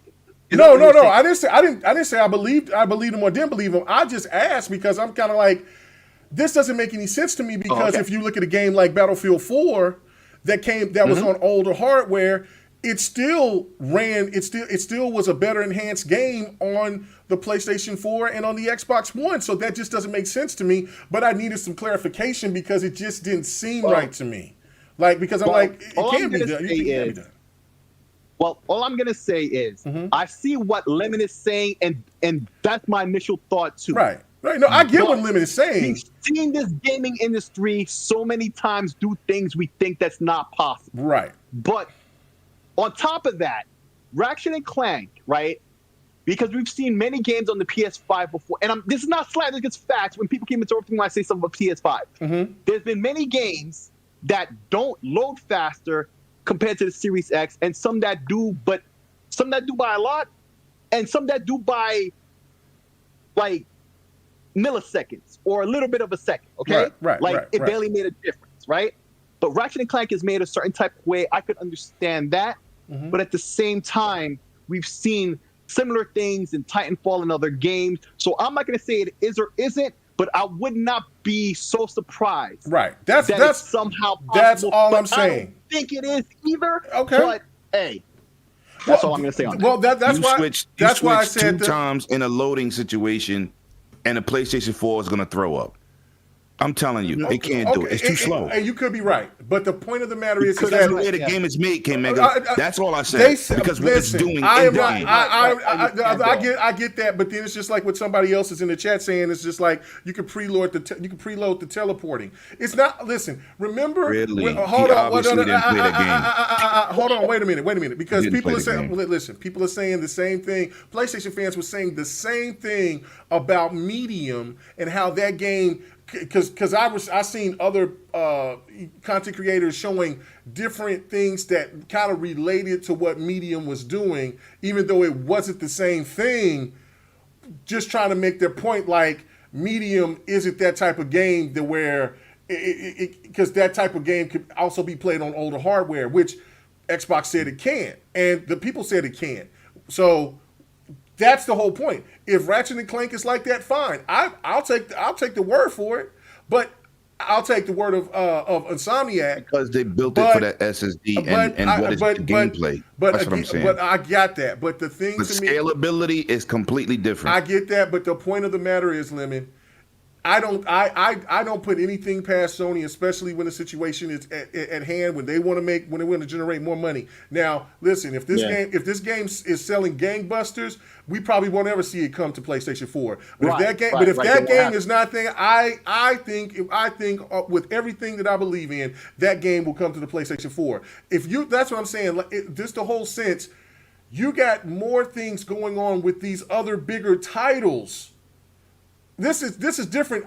This would be a different discussion, and I would definitely think that would be wrong if I would say if this was Horizon Forbidden West And you know what I'm saying? But this is a game that's not on the same tier as Forbidden West or what Ragnarok is going to be. And those games are going to be on the. And Those are remember, regular games, though. they said the same thing about Spider-Man Miles Morales.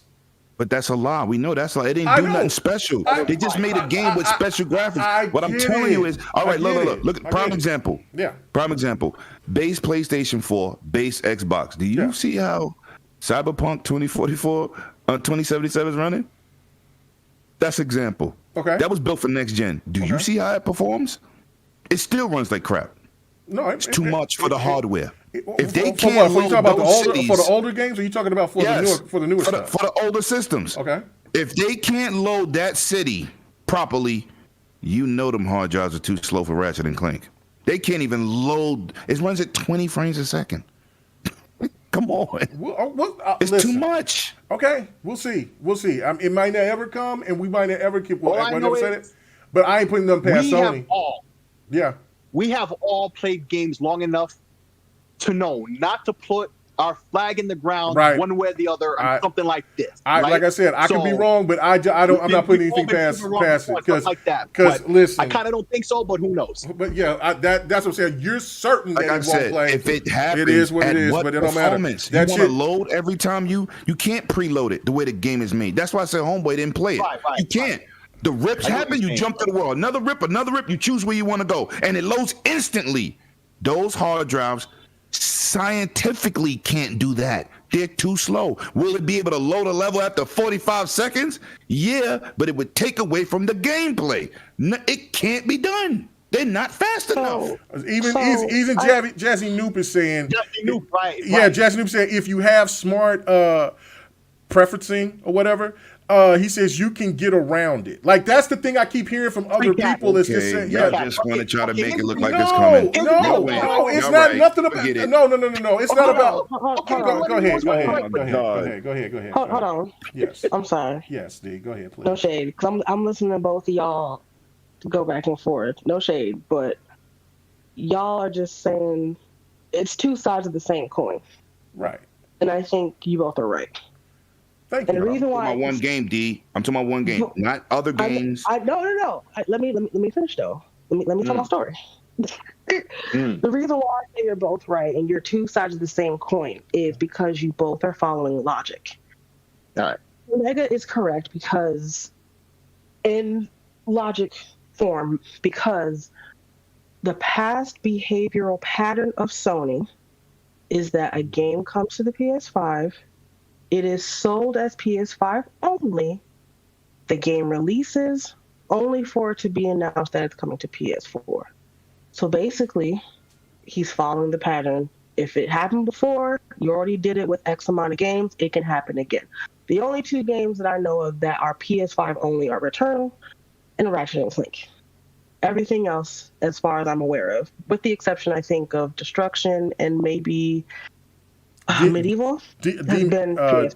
Demon Souls is supposed to have been just only a PS5 title, but that's the whole point of this, Right. It's supposed to. There have been rumors and murmurings. Mm-hmm. But Lemon is also correct. Mm-hmm. And the reason why I say that is because Miles Morales, let's be clear, it's an open world game. Mm-hmm. When you enter and go out of a building, PS5 is smooth and buttery. PS4, you're going to have a loading screen.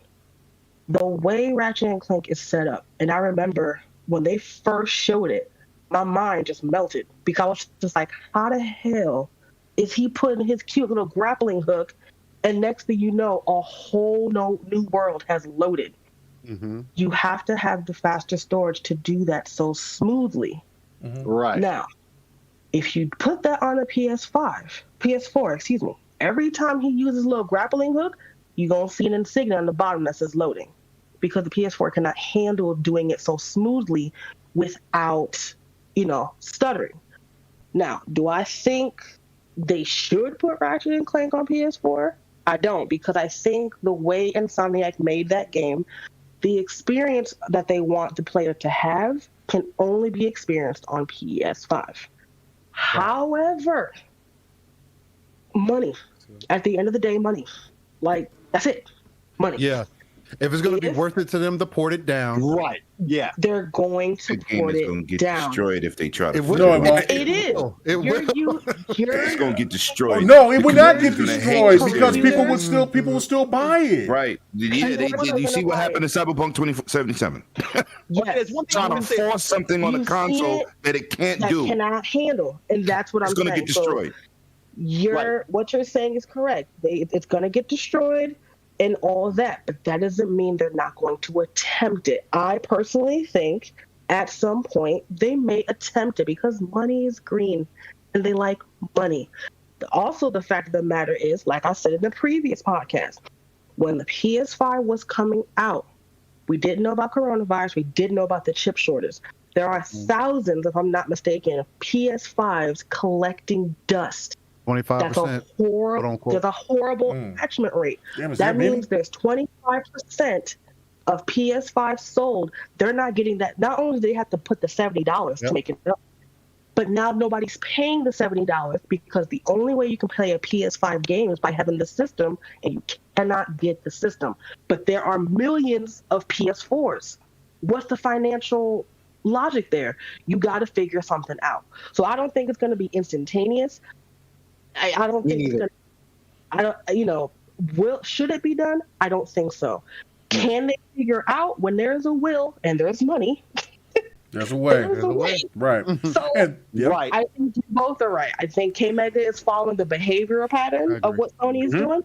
I agree. Lemon is following what you should do. The technological side of it. Right. No, I totally agree. Yeah, that's what I'm saying. I think Like, you're both right. I think it's worthy to talk because then if Demon Souls pop up on this, because remember, they said the exact same thing about this game. Granted, it is a different type of game. You're not using the technological things that makes Ratchet and Clank different. Upgrade. I get it, but that's the thing too. But like D is saying, like D was absolutely the most logical than us two dumbass behemoths.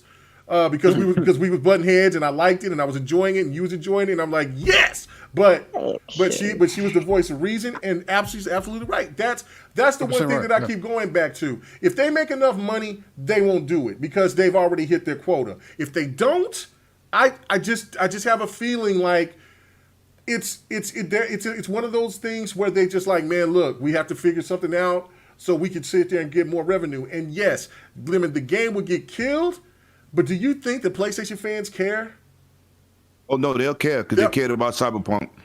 That's not a PlayStation game. That's not. Listen, I get what you're saying, but everybody, both sides killed that. Hold on. Let me sides. Okay, so this is what's going. This is another rebuttal. It runs like trash. Let's make another. I want to make another rebuttal to kill that argument. Period. Because how many people's PlayStations has been fucking up by playing these newer games, and they ain't saying nothing. A lot. Exactly. Okay, so that's my point. Well, I make sure I'm being messy, but whatever. Yeah. No, I'm going to say about this. Yeah. Okay, well, Ratchet and Clank. Listen, as great and it's amazing. What Lemon is talking about, I've seen it. It's instant, right? Yeah. But I've been watching the it's not a preloaded situation. No, it's instant. It's fantastic. Yeah. But listen close to what I'm saying, okay? It cannot just be the speed of the drive, because if it was, we would see this. Okay, not the thing exactly what they do in Ratchet and Clank, because it's a whole motif where you're loading into the whole world. He's got the grapple hook in the whole world. I get that, right? But you would see super fast loading times for most every PS5 game, especially the ones that are native on PS5 and not just PS4 game upgraded. They would see more games that are loading like that, and you don't. So it's not just the drive with Ratchet and Clank, it's how they're caching the data and whatever they're doing in the background. That's what Jazzy Noop is talking about. Yeah. That's why I think I don't want to say yes or no. It's not just the drive. There's how they arrange the data, whatever they're doing to get it done right. It's not a rebuttal to Sick.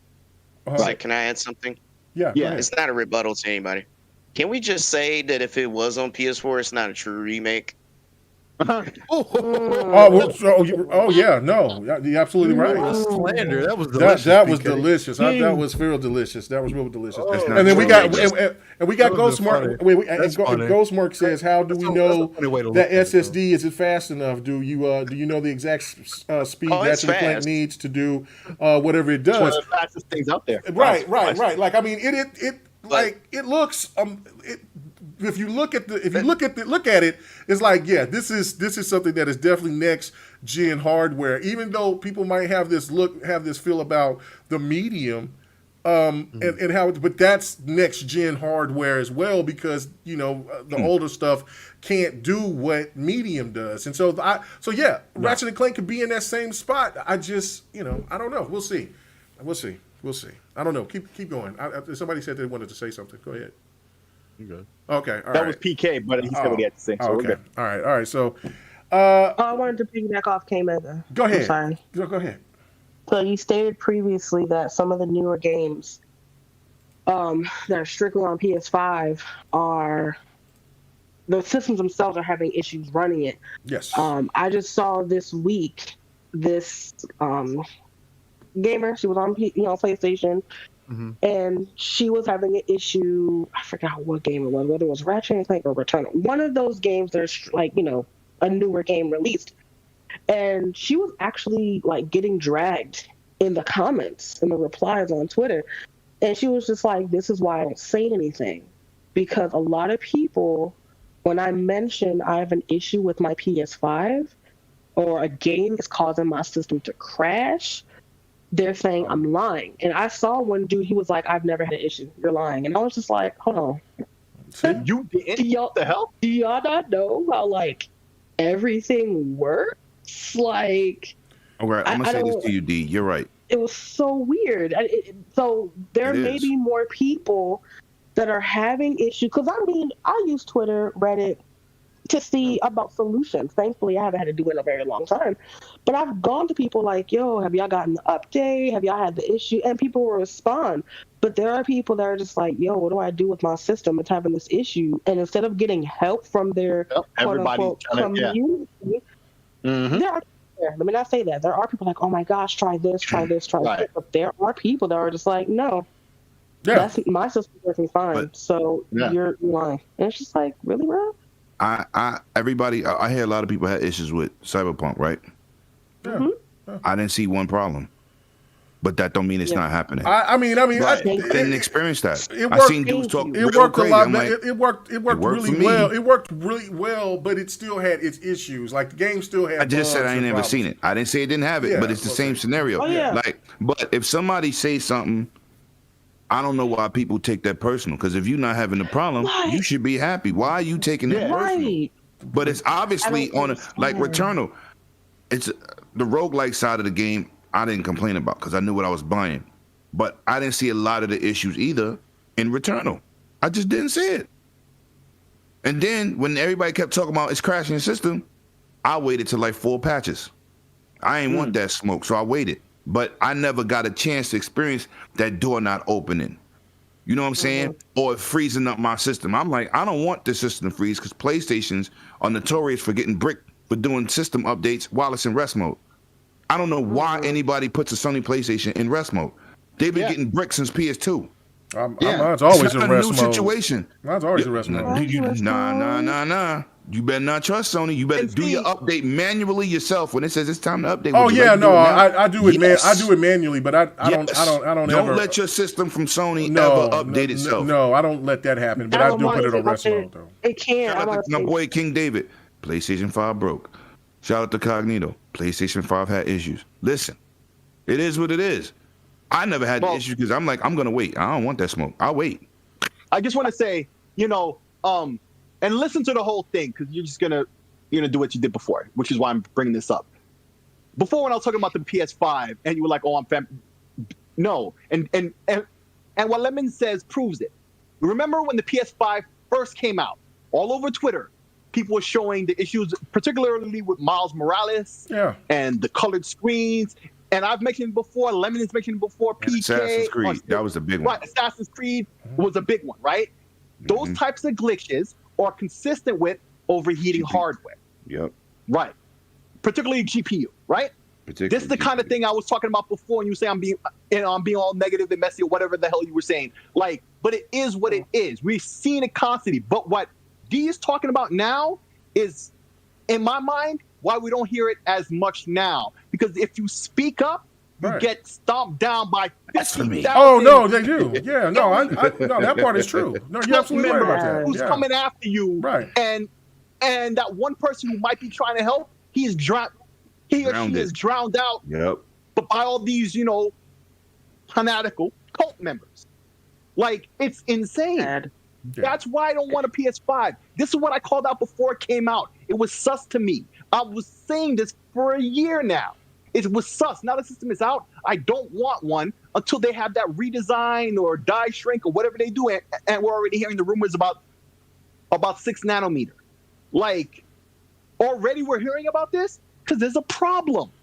And I've been caught. And I'm not going to say, oh, I'm right, but it's the proof is in the pudding, folks. Oh no, the proof is in the pudding. The main problem with the PS5 you and PK brought that up about it with the heat sink and all with the heat sink and all that stuff. Yeah, he was absolutely right about that. Is the 1994 way how to cool your system. Yep. That is the problem. Yep. When they put that system together, we always saying like, you see what they did? Yeah. Because SSD, the faster they are, the hotter they burn, and the shorter the lifespan. That just doesn't change. Yep. It just doesn't change. It's just what it is. That's why in Xbox and PS4s, we got 5,400 RPMs. You know they got 10,000 RPM hard drives. Why nobody don't use them? They out there. Yeah. They use 5,400 because it's safe. It's cool. It could be cool simply. As soon as you start touching 72 and above, you have a problem. That's just what it is. I want an SSD. I said, yeah, you're gonna pay for it too. You're gonna have to pay for it. You're gonna pay for it. Why you pay for it though? Everybody's building new PCs. If you got a old SSD M.2 slot, right? Nobody got two gigs in their computer. Everybody got one. Why? Because 2 gigs cost too much goddamn money. That PK here. 2 gigs is 400 plus. Facts. I know, because I got one dude told me he should double the cost on Xbox so it could cost as much as the Xbox Series X. Sure. And I got the Western Digital. It's expensive. The Samsungs are $450. Mine was $400, and they the same speed. So I paid $100 and I got the 500 and I'm good. I just went bought a whole bunch of externals. Right. I hate to hear people pump this technology and then you don't want to pay for it. You think, that's just a memory card. That memory card is like Star Trek to you. Yeah. You don't have no idea what it takes to make that card. And it's small as hell. And it's hot swap. Yes.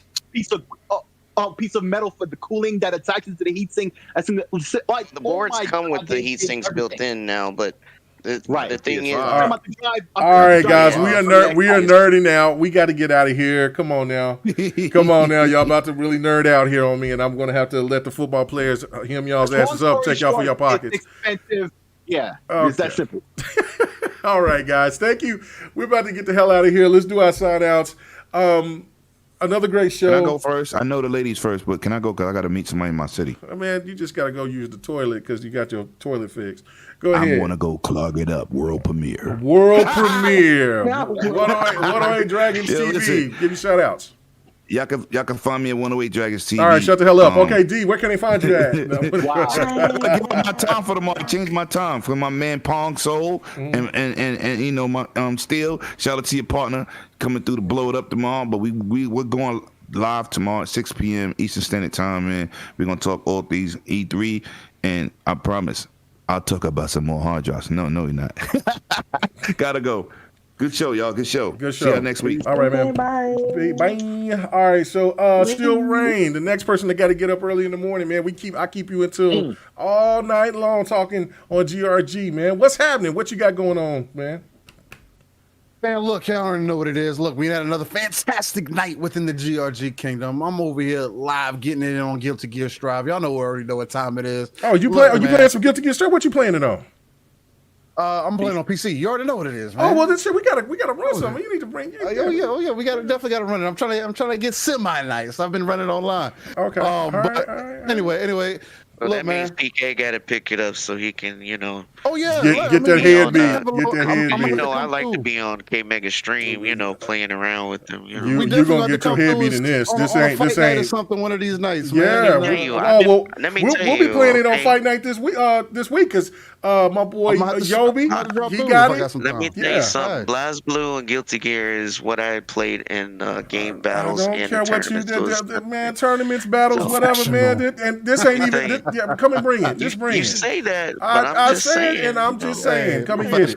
I'm over here putting hands on level 51s. I'm putting hands on level 51s. I went up there to the top, and I beat them. Remember what you said in Soul Calibur, and I told you, bro. I told you I'm only on level like 5 in the tower or whatever. Right. Go ahead. What are we doing? Yeah. That's they got in Guilty Gear. D is over here shaking her head like, man, what's going on here? Go ahead, man. Other than that, man, to get back to the outro, look, y'all can catch me right here every Friday, 8 p.m. on GRG, where gamers are recognizing game, if y'all can't tell just yet.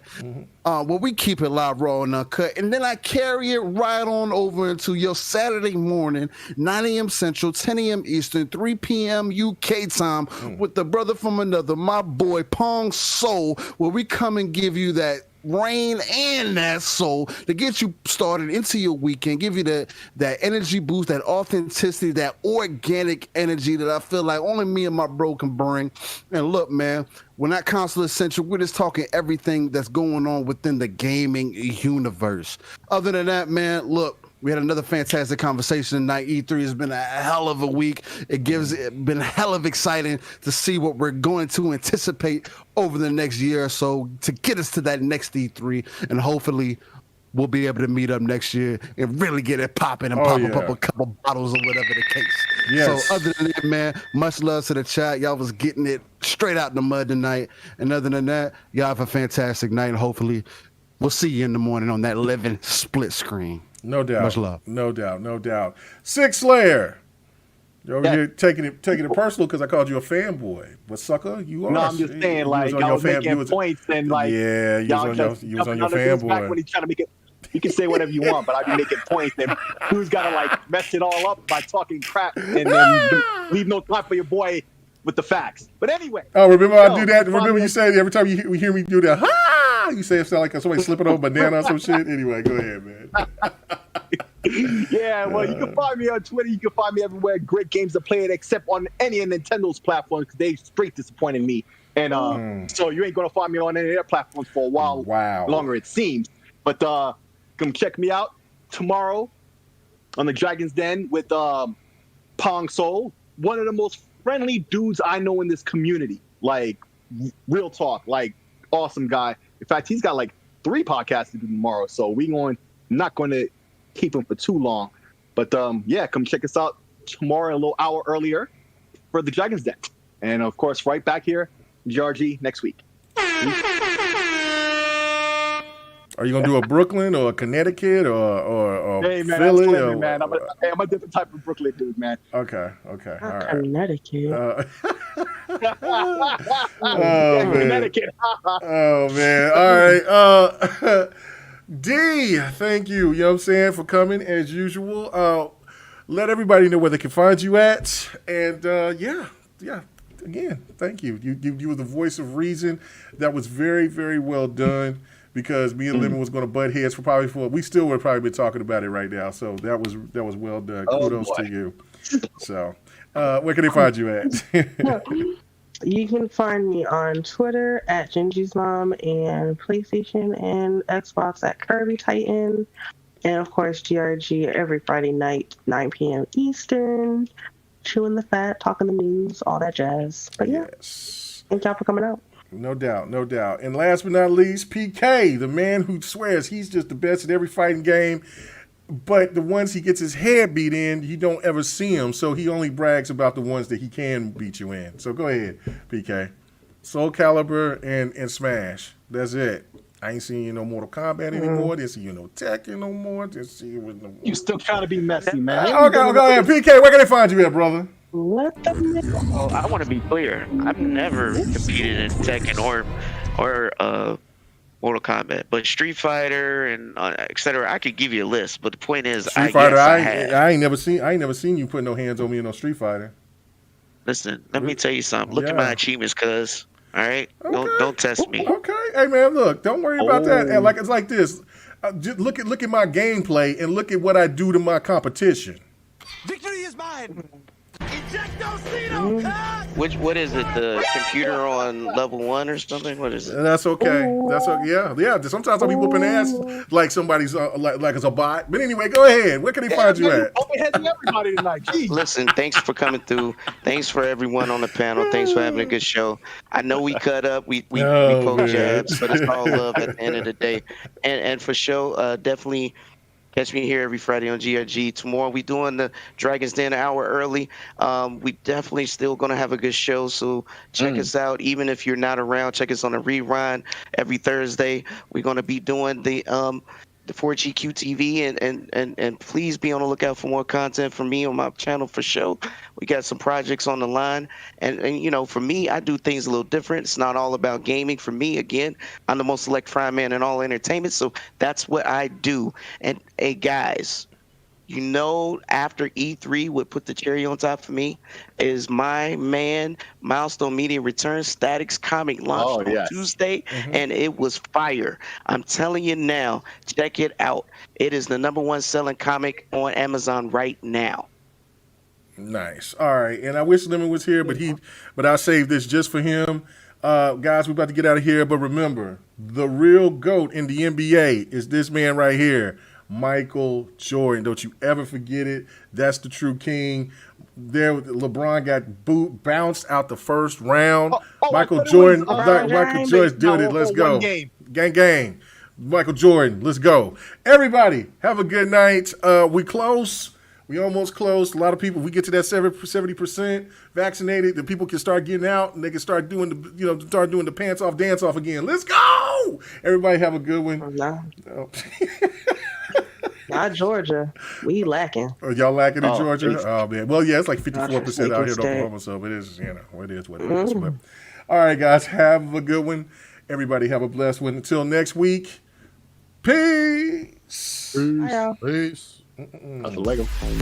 Hey, thanks for checking out the GRG podcast. All your gaming news and our special topic of the week. Make sure to join us every Friday night, 8:30 p.m. Eastern, 9:30 p.m. Central, 6:30 p.m. Pacific. This was the GRG podcast.